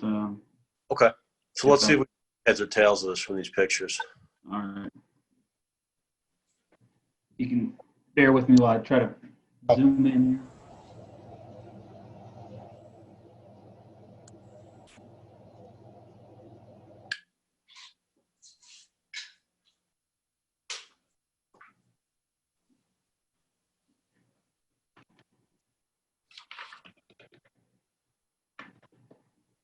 All right. Is that a little better? Yeah. More? I think a little bit more.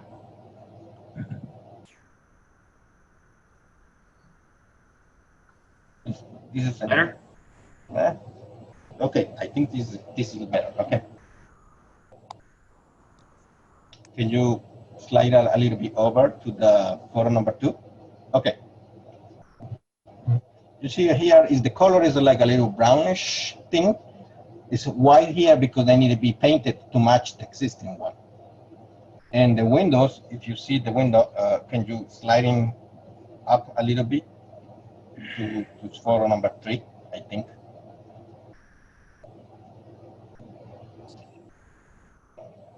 Okay. No. Okay. This is photo number 3. Number 3, number 4.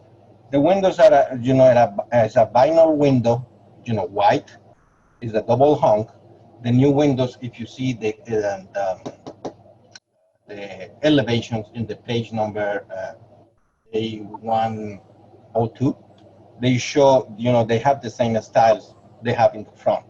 The color of the siding, you know, is like a little bit brownish, but very light. So let me stop you right there, because a little bit of brown and a little bit of white doesn't help staff craft the resolution approving this thing. So I think there was, you know, there's a need for, you know, a high resolution image of what these finishes are going to be, so that we can properly archive it, or, you know, have a. I can provide high resolution photos, you know, closer to the material. But the color, we want to match the existing ones. We're not proposing, you know, different color. It's the same color we are adding. The addition is no addition. It's pretty much is an existing thing. Is a renovation, but the color is the same. We don't change the color. So the picture that I'm looking at with this walkway leading to the front of a house, is that the area that's in white? You are cut it out. What did you say? So I'm looking at an image right here of a walkway to the front of a house. Is that the area in question that's being renovated or added to? No, it's an existing footprint. The only thing is they put in they refinished that thing because it was an screen porch in the beginning, and they wanted to make the, you know, was like lower walls, and they want to put in the new the siding would be matched the existing house.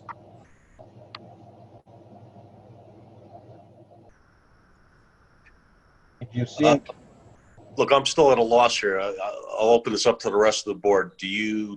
How does the rest of the board feel about what's being proposed here? This is Seth Roy. It would be helpful to know what the material is. I mean, is this an aluminum? Is this a, you know, is this a whatever cement board? You know, what's it's a cement board. It's not aluminum. It's a 11 inches exposed siding. And how about on the back? Because in the first photo, it looks like what was installed looked like a metal. Is that just because of the photograph? I just don't know what the materials are, and it should match in material and in color. And what metal you mentioned? Is that siding back there? That's cement board too. It may just be the photograph. That's cement board, but they need to be painted.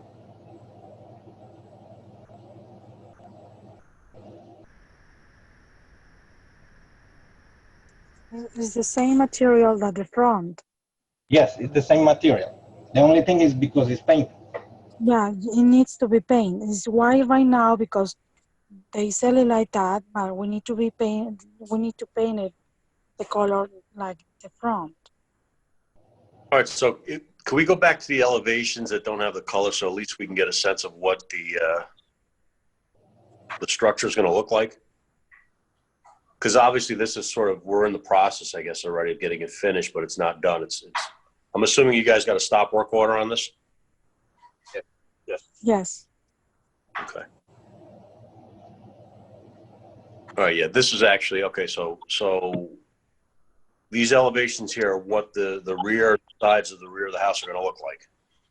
Okay, and if you see, this is the rear, the north elevation is the rear elevation. That is the thing, you know, the proposed window, they have a picture window in the center, the sliding door in the side, and two double hung windows in the left side of the elevation. Okay. Okay. I don't know if you have the floor plan, the plan A101, and they show.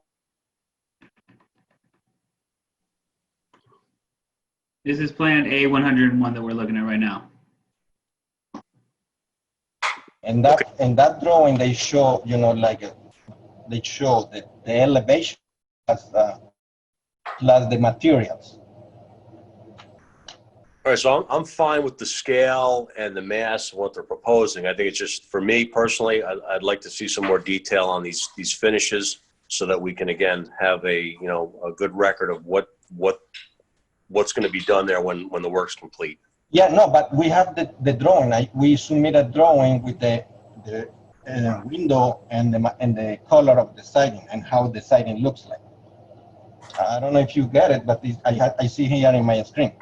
Here's another one. Here's A101. This is, yeah. It appears you submitted two A101s, but yeah, here it is. Yep, that one is there. Yeah, they show the color of the windows, the style of window, and the color of the siding.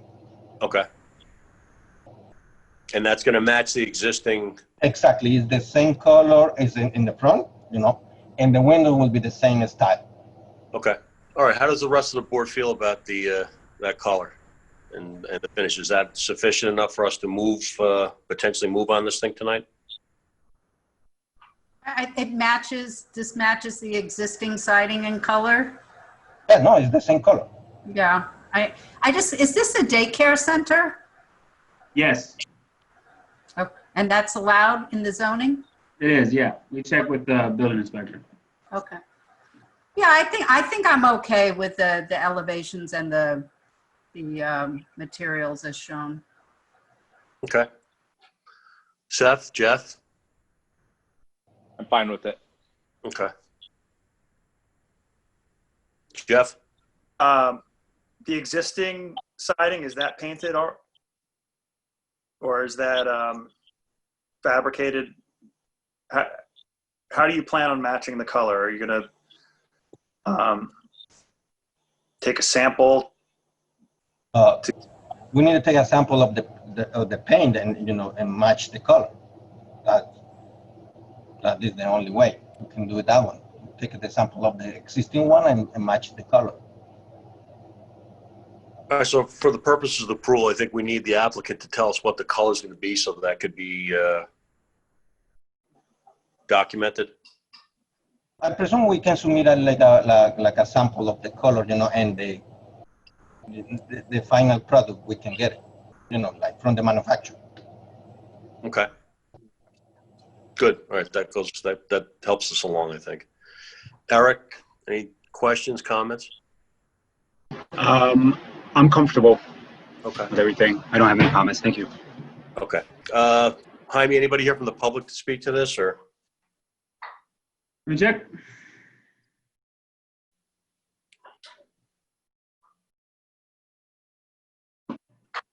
Nobody is raising their hand, so.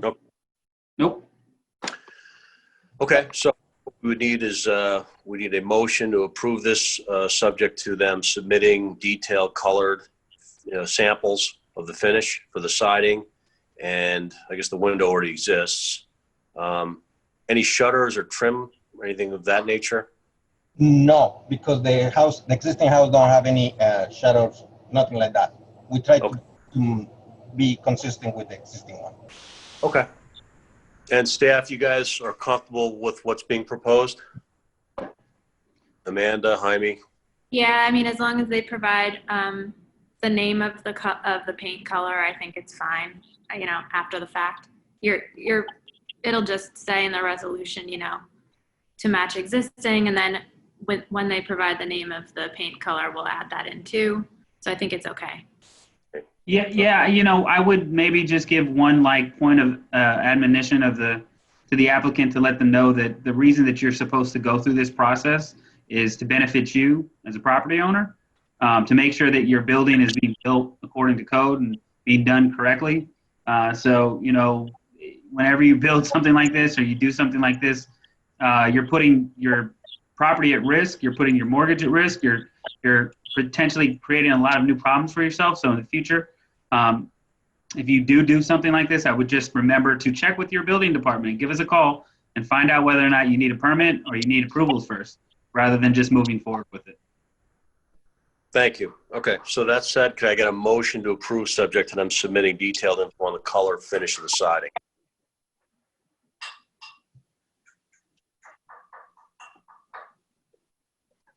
This is Jeff. I'll make the motion. Okay. Second? I'll second. Okay. All in favor? Mike Beldotti, Aye. Seth Roy, Aye. Michael Aronson, Aye. Jeff Caspero, Aye. and Eric Talbot. Aye. Okay, that's 5. Okay. So that brings us to the end of the agenda. I guess the additional business of the board, approval of minutes. Jamie, do you have you got minutes done yet, or have you circulated them, or for the 23rd? I did. I sent them. Mm-hmm. Okay. All right. Okay. I'm assuming August we'll have a regular meeting. I don't know if there's going to be a need for a work session, so if anything changes, let us know. And are we still having a discussion about this wetlands proposal tonight? Believe we are. Yes, we are. Could you provide the context for this? Because I confess I haven't read it all. Yeah, so I'm going to pull up a old presentation that I gave to the Board of Trustees, and we're going to try to go through that. We also have Joe Tremelli here with us. We did have Joe Tremelli with us. Did we lose Joe? No, he's still there. I'm here. How's All everyone? right. Thank you. Hey, Joe. Thank you. Night. Good night. So if you give me a minute, I'm just going to pull up the presentation, talking a little bit about it.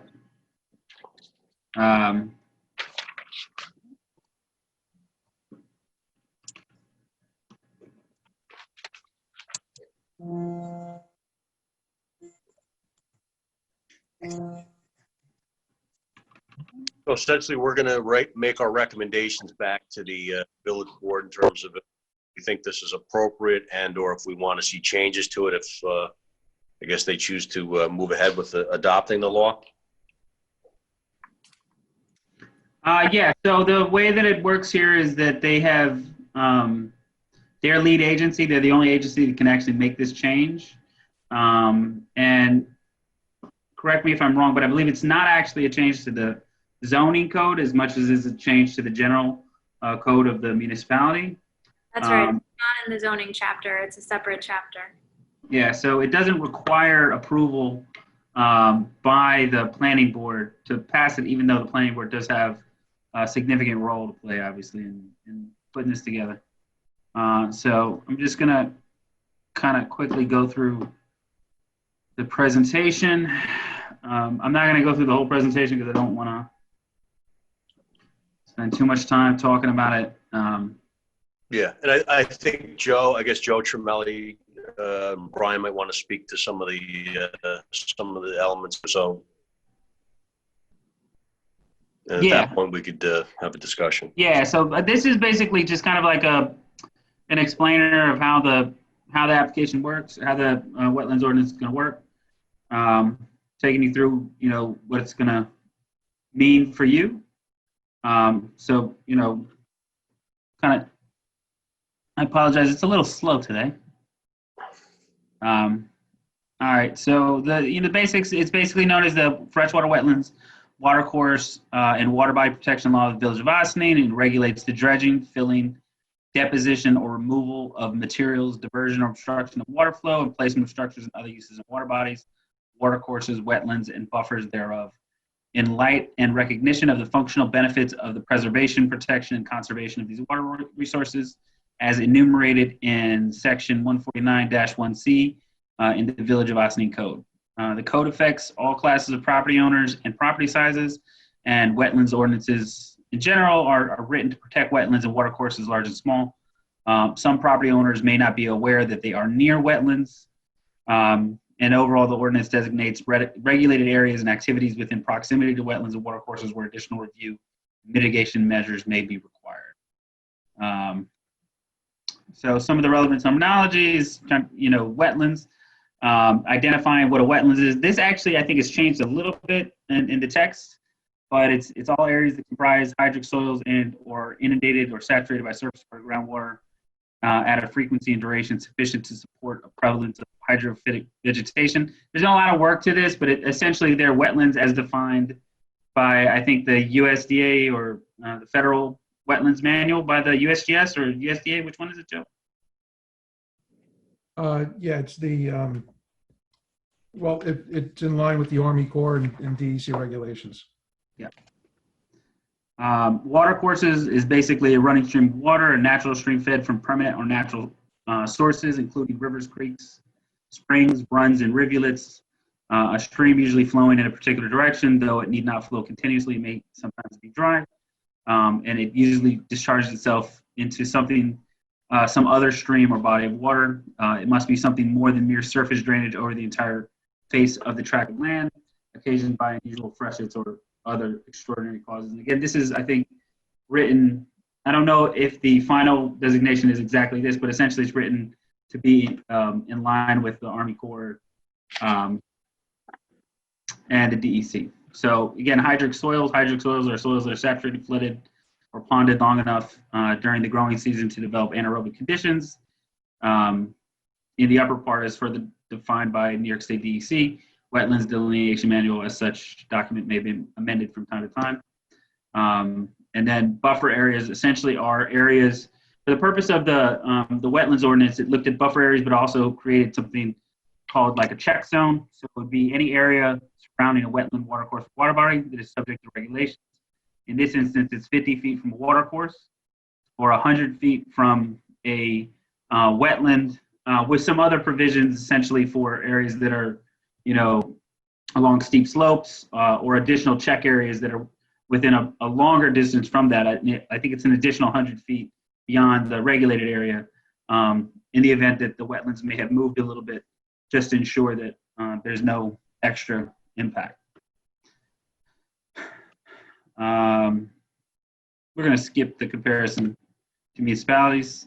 And we're going to talk a little bit about, I think I want to kind of go here. The wetlands ordinance will have the most impact on new construction and vacant or undeveloped sites. Applications will provide a venue for additional review by the EAC to ensure compatibility with the intent of the ordinance for some of the larger applications. And it provides a framework for development around wetlands that protects the environment and allows for some smart growth projects.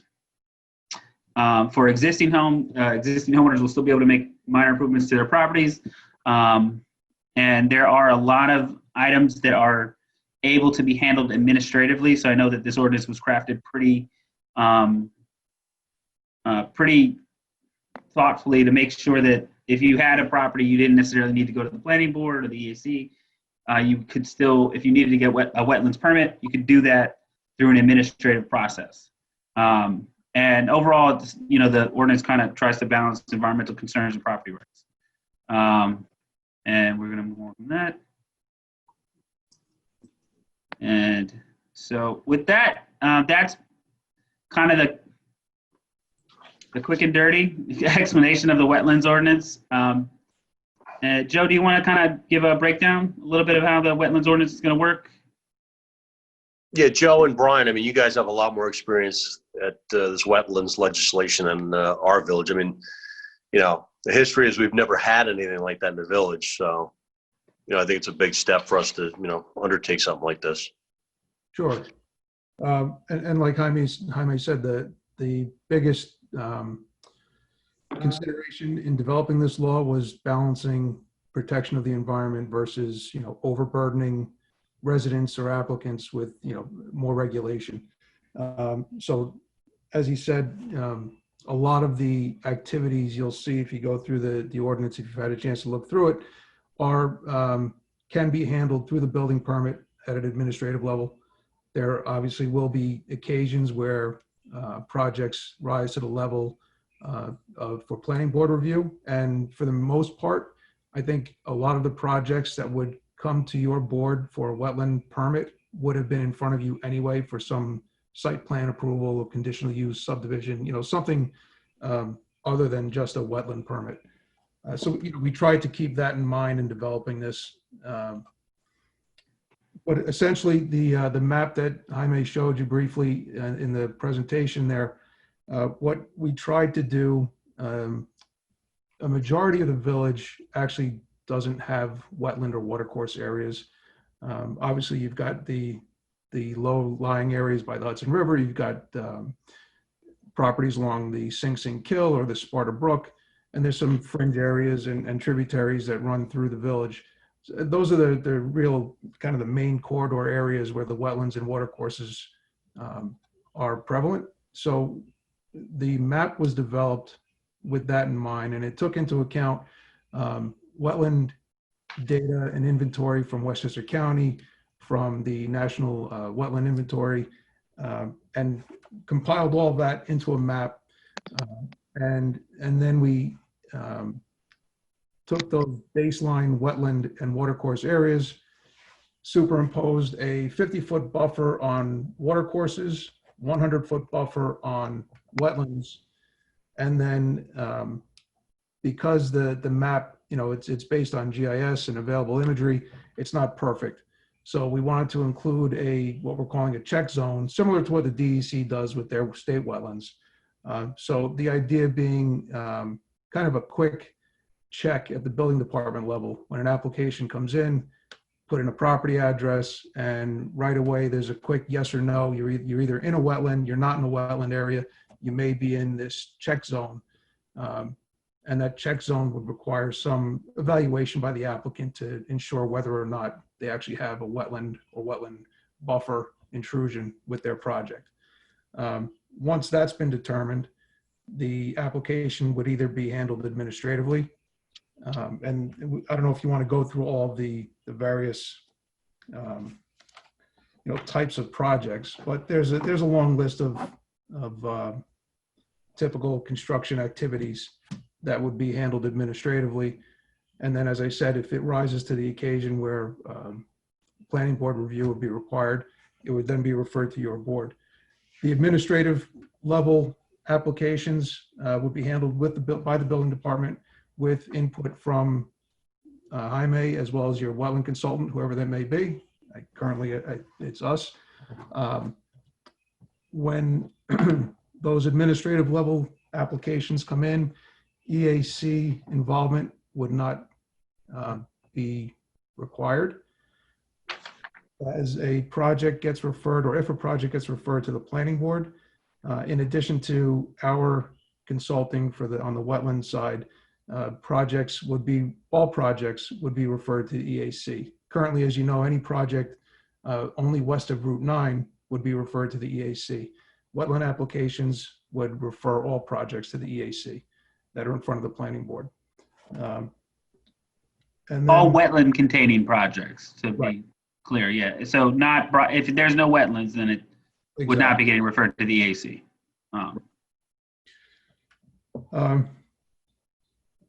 Let's see, and then you know, we'll go through the review process and ultimately approval. I don't know, Jaime, Amanda, I don't know if you want to add anything. Yeah. Go ahead.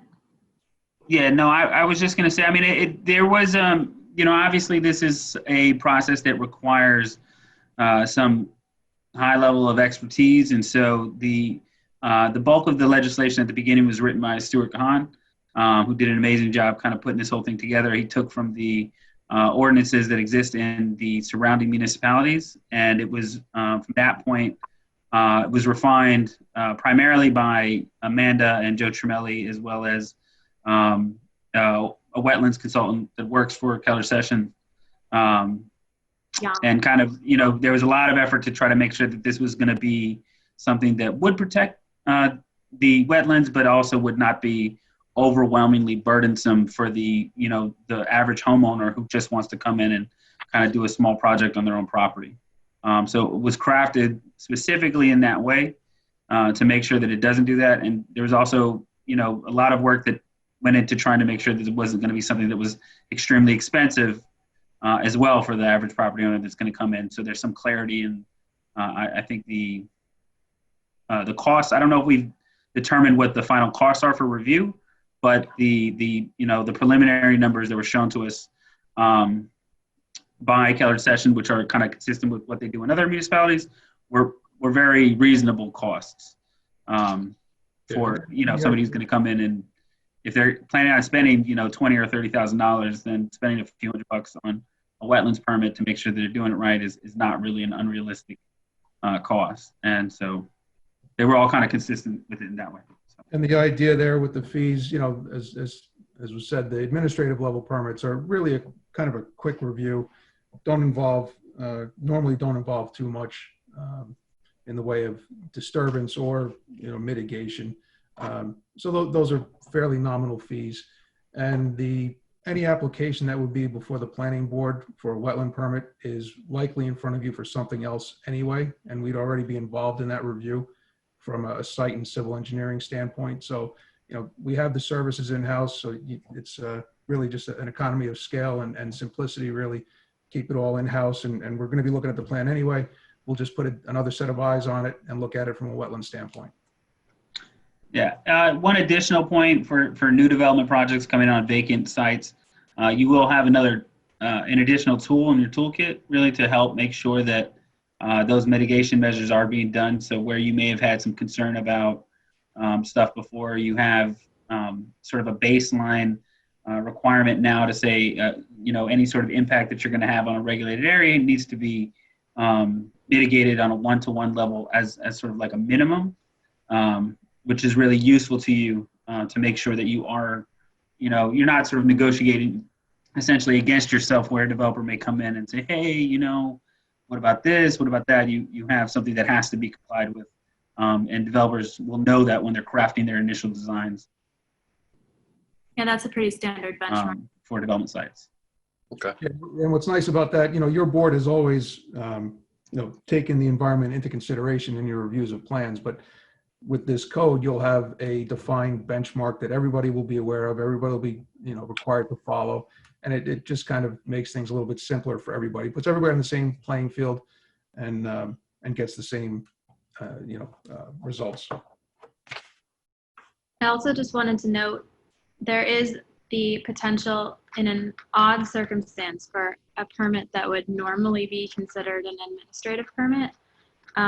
There is language in the local law as written for the building inspector to, in cases where he thinks a permit that would otherwise be held, be considered administratively, if he thinks it would be inappropriate for that to be granted administratively, for him to forward it on to the planning board. So there is that type of situation, which I doubt would happen frequently. I can't really think of a situation where it would, but it's provided for in the code. So there is the odd chance where you might, you know, see an application that wouldn't otherwise be coming before you, but because the building inspector has determined that for some reason it was inappropriate or required your review, you know, he has elevated it to the planning board's review. Another thing you should be aware of is that the local law provides the for the planning board to be the enforcement body. So you, as a planning board, will have the authority to direct violators to cease violations of the chapter and to restore any impacted wetlands, watercourses, or water bodies or buffer areas to the conditions that they were in prior to the violation. So that's an entirely new power that you would have according to the local law. That is something you should, consider. And that would, that would be after a hearing before the planning board. Okay. So what's the timeline here? I mean, we've been this has kind of been discussed tonight. I mean, do we have a month or two to kind of continue to review this? What's sort of the, what's the timeline? What the board is thinking? Maybe that's a good question for Mr.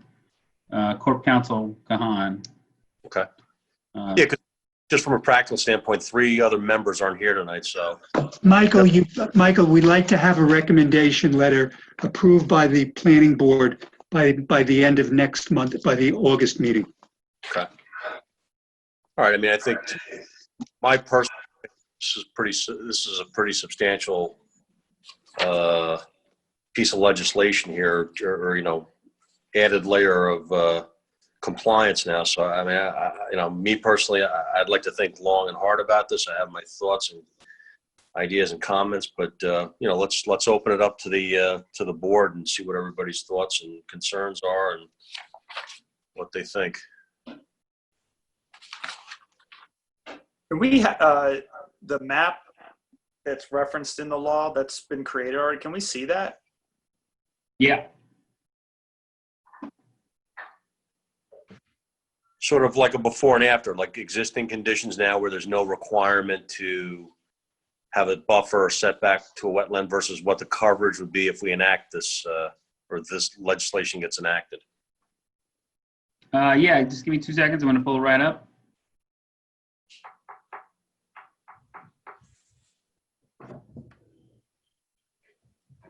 I mean, the one challenge with the village, we're a small, densely kind of packed village with already a lot of, impervious surface. You talk about 100 feet, that's all fine and dandy if you're in Cortland or Yorktown or one of these other communities that has a lot of green space. But, you go 100 feet, you're probably going to not only cross the applicant's property, but about 7 or 8 other parcels.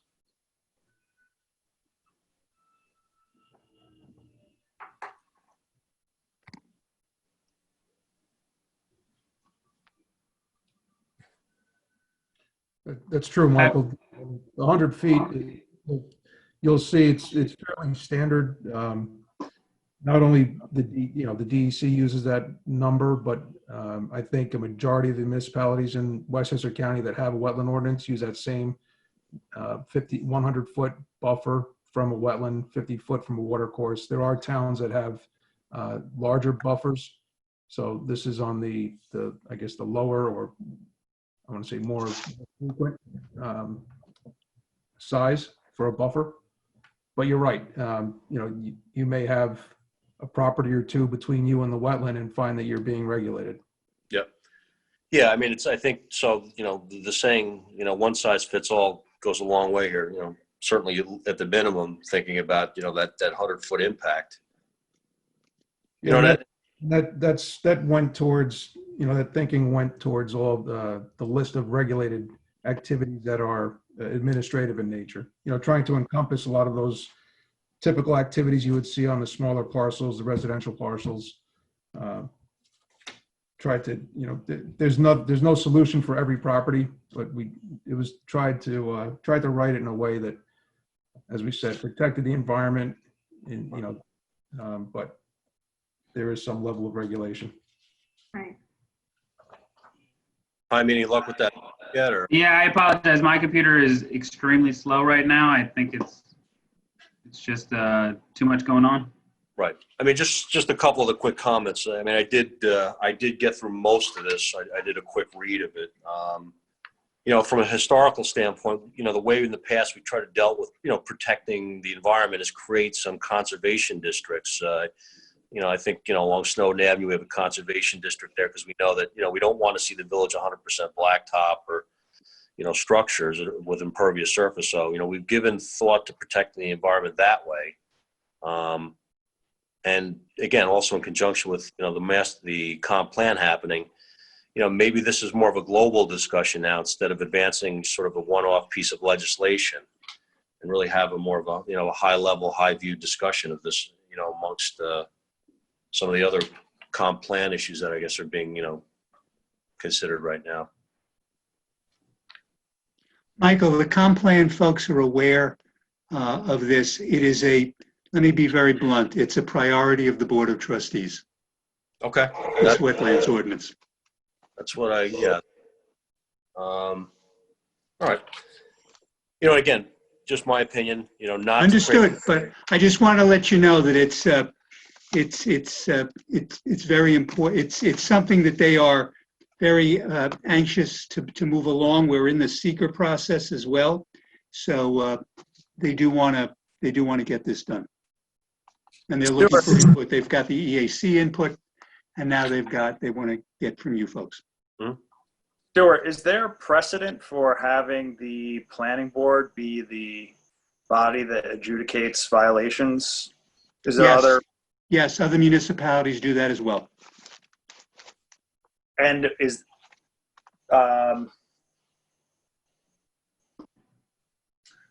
who, in the event the planning board, someone, the planning board makes a finding that someone disagrees with, what's the next step for them to appeal or seek further review? I would have to look through it. I haven't looked through it in a while, so I'd have to check. There are also provisions for, violations that would ultimately go to the court, because there is a whole section on criminal offenses here for violations of that. But I would have to check, Jeff, to see exactly what happens if they disagree with the planning determination. Article 78, or? Yeah, that's what he's referring to. It says it in section 149-11, any fine or order issued by the planning board shall be reviewable pursuant to Article 78 of the Civil Practice. Got it. Thank you, Amanda. I was thinking to myself too, does it go to the Board of Trustees first? But I guess we already thought of that. Yeah, because I think we didn't want to set up an extra layer above that. So just. Yeah. All right. So here it is. We have the regulated areas in the 100-foot check zone. Sorry it took so long to get here, but you can kind of see where these exist. This area right here, these are water courses, not necessarily wetlands. This is the Sing Sing Kill, which runs right through the middle. And then a lot of the wetlands that exist here, the Conservation Development District, I think, has some of the larger, wetlands in the area, as well as this area here on S125, and the S125 district, in this area as well. Again, I think a lot of the housing that was built around it, I don't know these neighborhoods as well as I imagine most of you do, but it looks like there was a lot of thought already in sort of the layout of those districts in terms of where housing could go. Right. I mean, look, just speaking from, being here a long time, I have to think long and hard if there's any kind of a lake or pond or anything in our village. I know we know about the Killbrook and some of these other water bodies and waterways. So yeah, again, I mean, you look at here, this is a good image of just kind of the difference. And I think it speaks to the development of Ossining, the village in general. There may have been, many years ago, more wetlands throughout the district, right? So the village may have been this area that was full of tons of wetlands 100 years ago, but because of the development, a lot of those wetlands have since been lost. And you look at Ossining as a town, the sort of the unincorporated part, there's quite a bit. So I think that at least by the description of the EAC, the idea was building an ordinance that would preserve what's left. In consideration of the fact that, again, you look at our neighbors, they have quite a bit more overall than we do. So I have the law in front of me on my laptop here, and then my laptop crashed, so I don't have it right in front of me. But there's certain things, I think, in residential zones that are permitted without a permit. I think fences and sheds of a certain size, I think there's like a... That's a good question, Jeff. And I believe nothing requires a permit, a wetlands permit, that doesn't require a building permit. Be attempted. Yeah, because I saw somewhere in there are certain activities that the building inspector can administratively authorize, and it does say, I believe, fences in there as one of the... Let's see. Oh, we Would that be might, like a fence over a certain height does require a permit though, right? but it might not be for. According to Joe Augustinelli, fences don't require permits, period. Is that right, Jaime? That sounds about right. Yeah, I believe that fences do not require. I know there was some language in the legislation that essentially said that if it doesn't, you know, it needs a permit. If it needs a building permit, then it needs a permit. So they maybe need to take a look at that. There's It based the definition of structure on a building permit.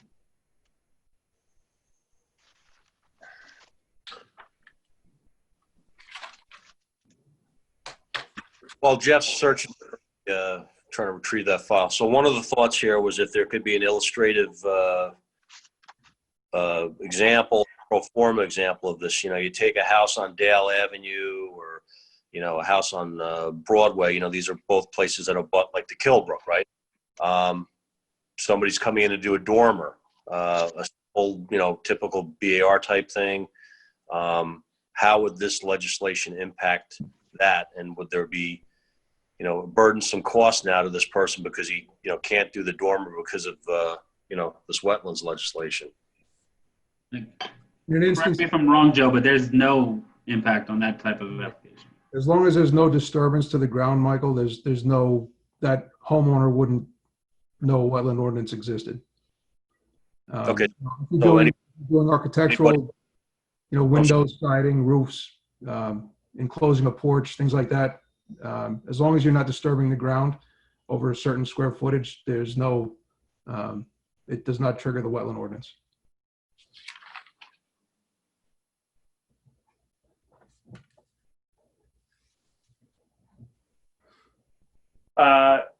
so it's section D of, I'm just trying to find 149-6, subsection D. You know what? I'm looking at the red line version. Regulated acts permitted with permit. Yeah. Was that like around page 11? In the red line, it's, I think, around 14. Okay. Yeah, it's that's where I kind of. Actually, yeah, I guess it starts on 16 as the subsection D. Yeah. Regulated act permitted with permit issued by building inspector. And then if you go down to sub, I guess it's 1 small d. Actually, yeah, I guess that's been renumbered, but small e. Single story movable sheds without foundation or footings with a footprint of 144 square feet. Yeah. Aren't those the type of sheds that are exempt from needing a building permit? Up to 144. So if you had a, you know, if you had an so this is 144 square feet or more. right. So if you were to put a standard, you know, 8x12 shed in your backyard and it happened to be in a wetland buffer, you wouldn't need a building permit. It wouldn't trigger the need for the wetland permit. Okay. Yeah, it was also written for that. I mean, I think there was two minds on that. But essentially, number one, you don't want to add too much additional burden to people. Number two, it may be impossible to actually prevent that from happening. So it'd be very hard to enforce. Right. What about Mike's question? If someone was just going to add dormers to a pre-existing single-family house that's in the buffer? Again, if it doesn't disturb the land, then it won't have an impact. Are they going to have to apply and get an administrative permit, or is that exempted somehow? Yeah, if it doesn't disturb the land, if there's no land disturbance, they would not need a wetlands permit. They would not need to apply for a wetlands permit to verify that it'd be exempt from the process. So big picture, this certainly would impact, I believe, the old DPW site where the village wants to see it get developed. I'm thinking about Brandreth, where the applicant wants to do the restaurant. So I think, there's sort of got to be some thought given to the economic impact of adding cost to these other projects if we really want to see these projects be the economic engine that kind of helps turn the downtown around. So, again, it's just a concern. So in regards to both of those applications, so the Brandreth site, I do believe that there is some disturbance of the ground. I'm not sure about the impact on the wetlands ordinance right now.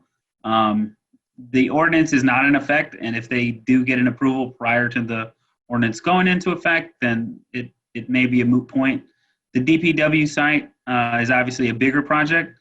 There are a lot of factors that play into that.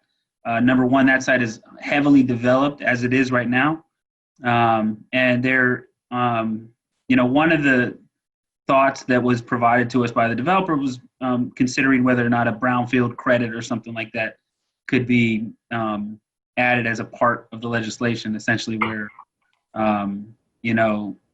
as use of the mitigation process, maybe cleaning up a brownfield would be a piece of that. So I think that, for us internally, we need to have the project reviewed once the new drawings come in. We're planning on getting that project reviewed by Keller Session to see what impact the wetlands ordinance would have on it, but they have been made aware of that issue.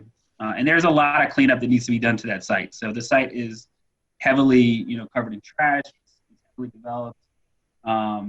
Despite what you might see in the front, it's really in pretty poor condition in the back. So the cleanup of that site would certainly count towards some of the one-to-one mitigation impact that it might have based off of the development of the site near to the watercourse itself, which is, again, 100% developed right now.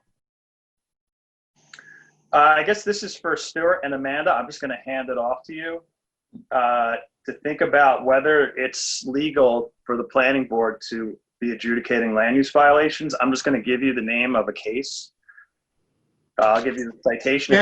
Jeff, could you do me a favor? Send me an email. It's late. I just want to tell you that this is a case from an appellate court, Second Department, State of New York, saying that it is unlawful to create an administrative tribunal to adjudicate land use violations. This involved the town of Huntington, but the case, the citation is 77 AD 3rd, 305. All right, could you wait a second, please, counsel? Sure. I apologize. It's been a real long day, starting at 6 a.m. So just go ahead. Give me the site again. 77 AD 3rd, 305. Thank you, sir. We'll look at it. So look, let's, Seth, Eric, Michael, any questions, comments, thoughts? Not right now. I need to look at it a little bit more closely, but Okay. yeah. I know, pushing 9:30 on a Tuesday night, we're kind of all spent right now. I think it would make sense for the timing here for the staff to start a draft of a letter to the Board of Trustees because, as Stuart said, if the Board of Trustees is looking for a letter from you by your next meeting, do I have the timing right on that, Stuart? They want a letter back? Well, let me say this. We're still obviously, Amanda, doing the seeker, but Yeah. that would then put them, they would go back to the Board of Trustees sometime in September. Mhm. They want to get, let me be very clear. I think they do want this done in 2020, and Yeah. they'd like it done sooner rather than later in 2020, so that it can deal with more, more pending applications that have not received final approval, which would otherwise potentially be grandfathered in Okay. to the old law.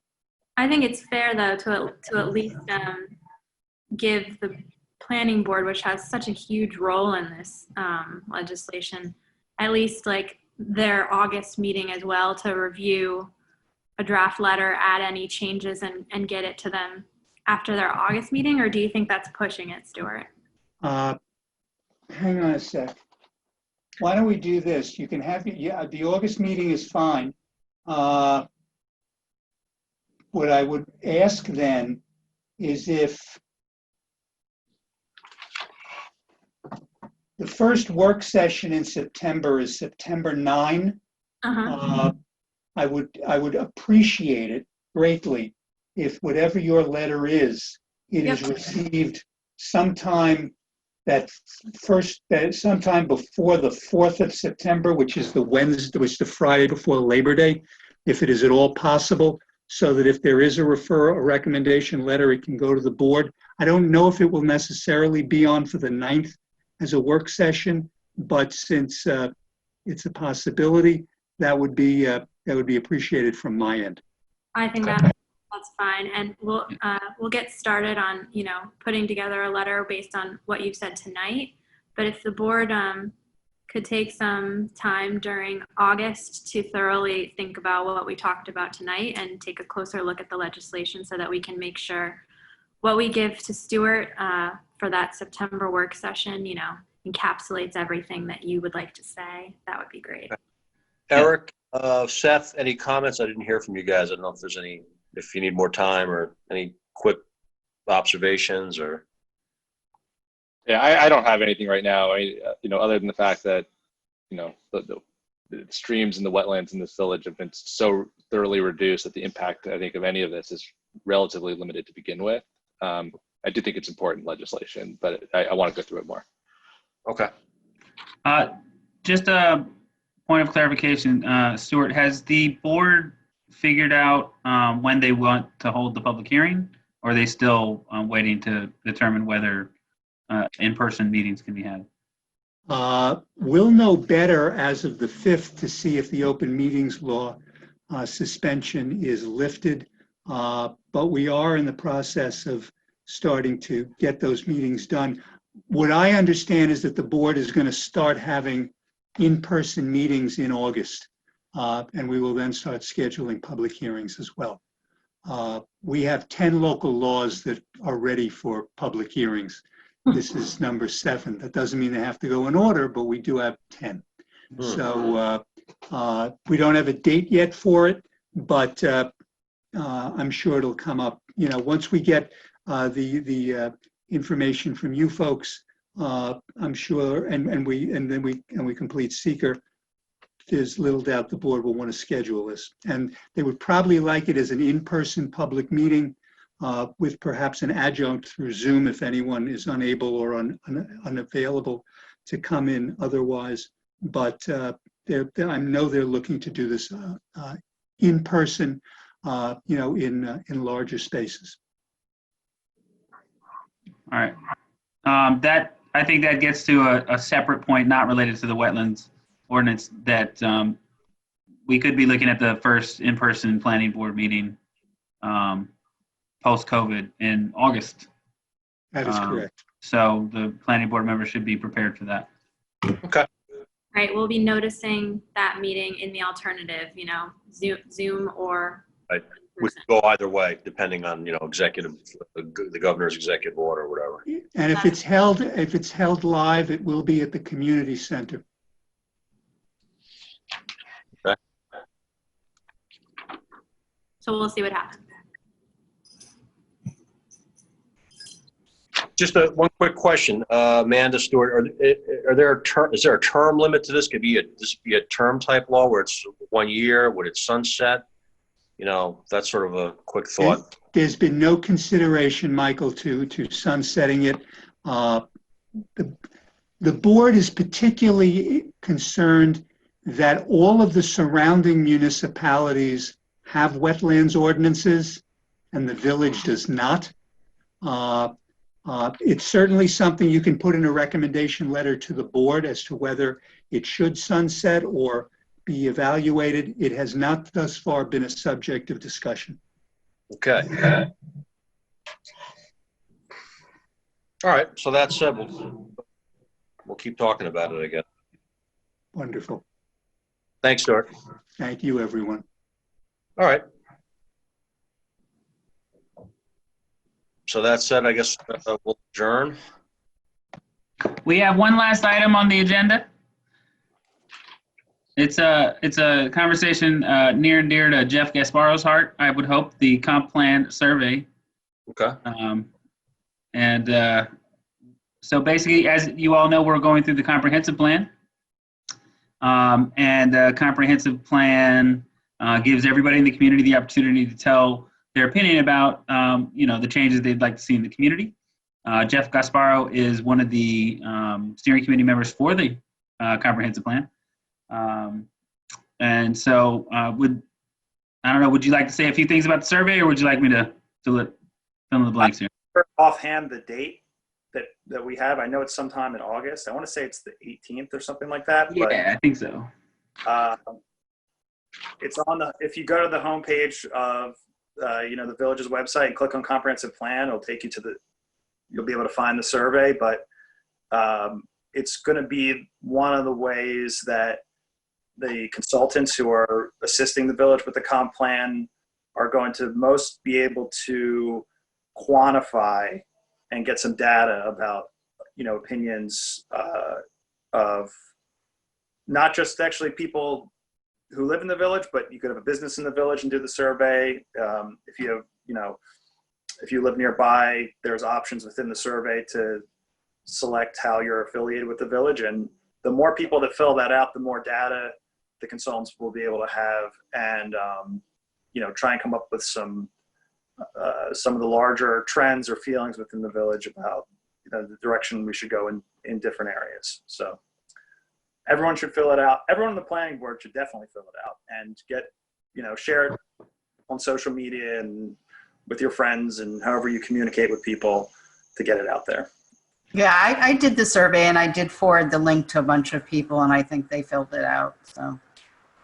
Yeah, I mean, if everybody on the planning board could definitely fill it out, that would be fantastic. If you can, please, try to find 2 or 3 people. Do like the COVID thing with the survey, it's like be a vector for the comp plan survey, and get people to fill it out. It's really important that we get a certain percentage. So I think that the number of people that need to fill it out for us to get at least 5% of the households is like 450 people. And I think we were at like 300 before, so we still have quite a long ways to go, but we're making progress. But it's, to get that sort of statistically significant portion of the community, there's over 8,000 households, and that's our number, right? It's like 425, 450 or something like that. So please fill it out and tell your friends. Yeah, just from a historical standpoint, I think going back to 2009 when they did the last one, this was always the challenge, getting some sort of a response. And I'm guessing because Valerie Menasher was a planner back then. I think we'd gotten about 8 to 10%. So it's a heavy lift to get people to do this stuff and fill out, take surveys and get responses. So one of the challenges. So however the village can better broadcast getting input, the better, I guess. Yeah, and just anecdotally, there have been projects that I think that have been coming up through the zoning board, or variances that are coming up that are kind of similar in different places, and so we've been using that really as a kind of a baseline to say, hey, we've identified some of these problems in districts that need to be cleaned up now, right? So we're doing that. I think that as planning board members, you see a lot of the challenges in applications that'll come forward that you know, they have to get variances, but the law may just not be perfectly written. And if the law was better written, they wouldn't have to go through that process. And so, you know, I think all of you can recognize that you want a process that's as smooth and seamless as possible. Sometimes the code has been written 40, 50 years ago, and it just needs to be updated. It's not that, you know, there's no malice in it. It's just whatever was written before doesn't really work now and needs to be kind of thought out. And like, you know, one of the areas that we've seen a big change over the last 10 years from the last comp plan is Amazon, right? So everybody's ordering things online, and that's had a significant impact, not just on big box stores, but also some of the smaller retail stores. So where the thinking 10 years ago was that you wanted as much retail as possible, the issue that creates now is that a lot of those retail spaces that used to be pretty usable are less functional.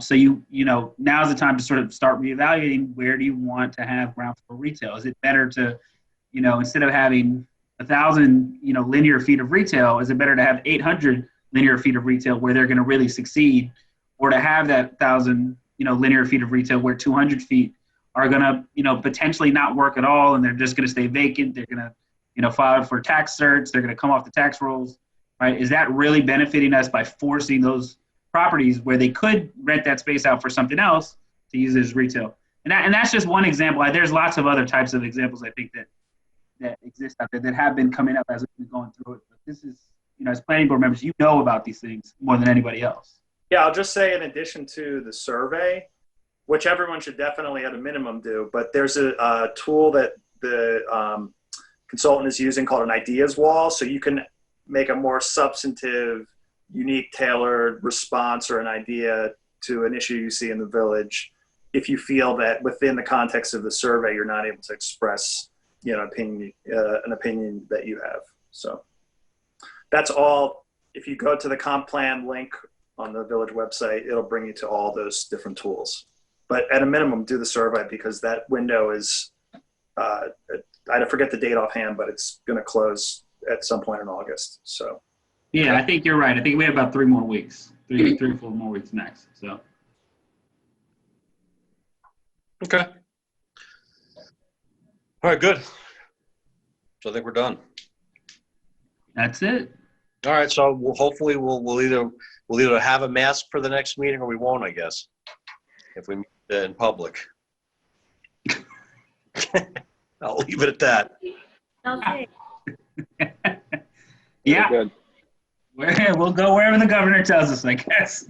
I guess that's what we're gonna do. All right, good night, everybody.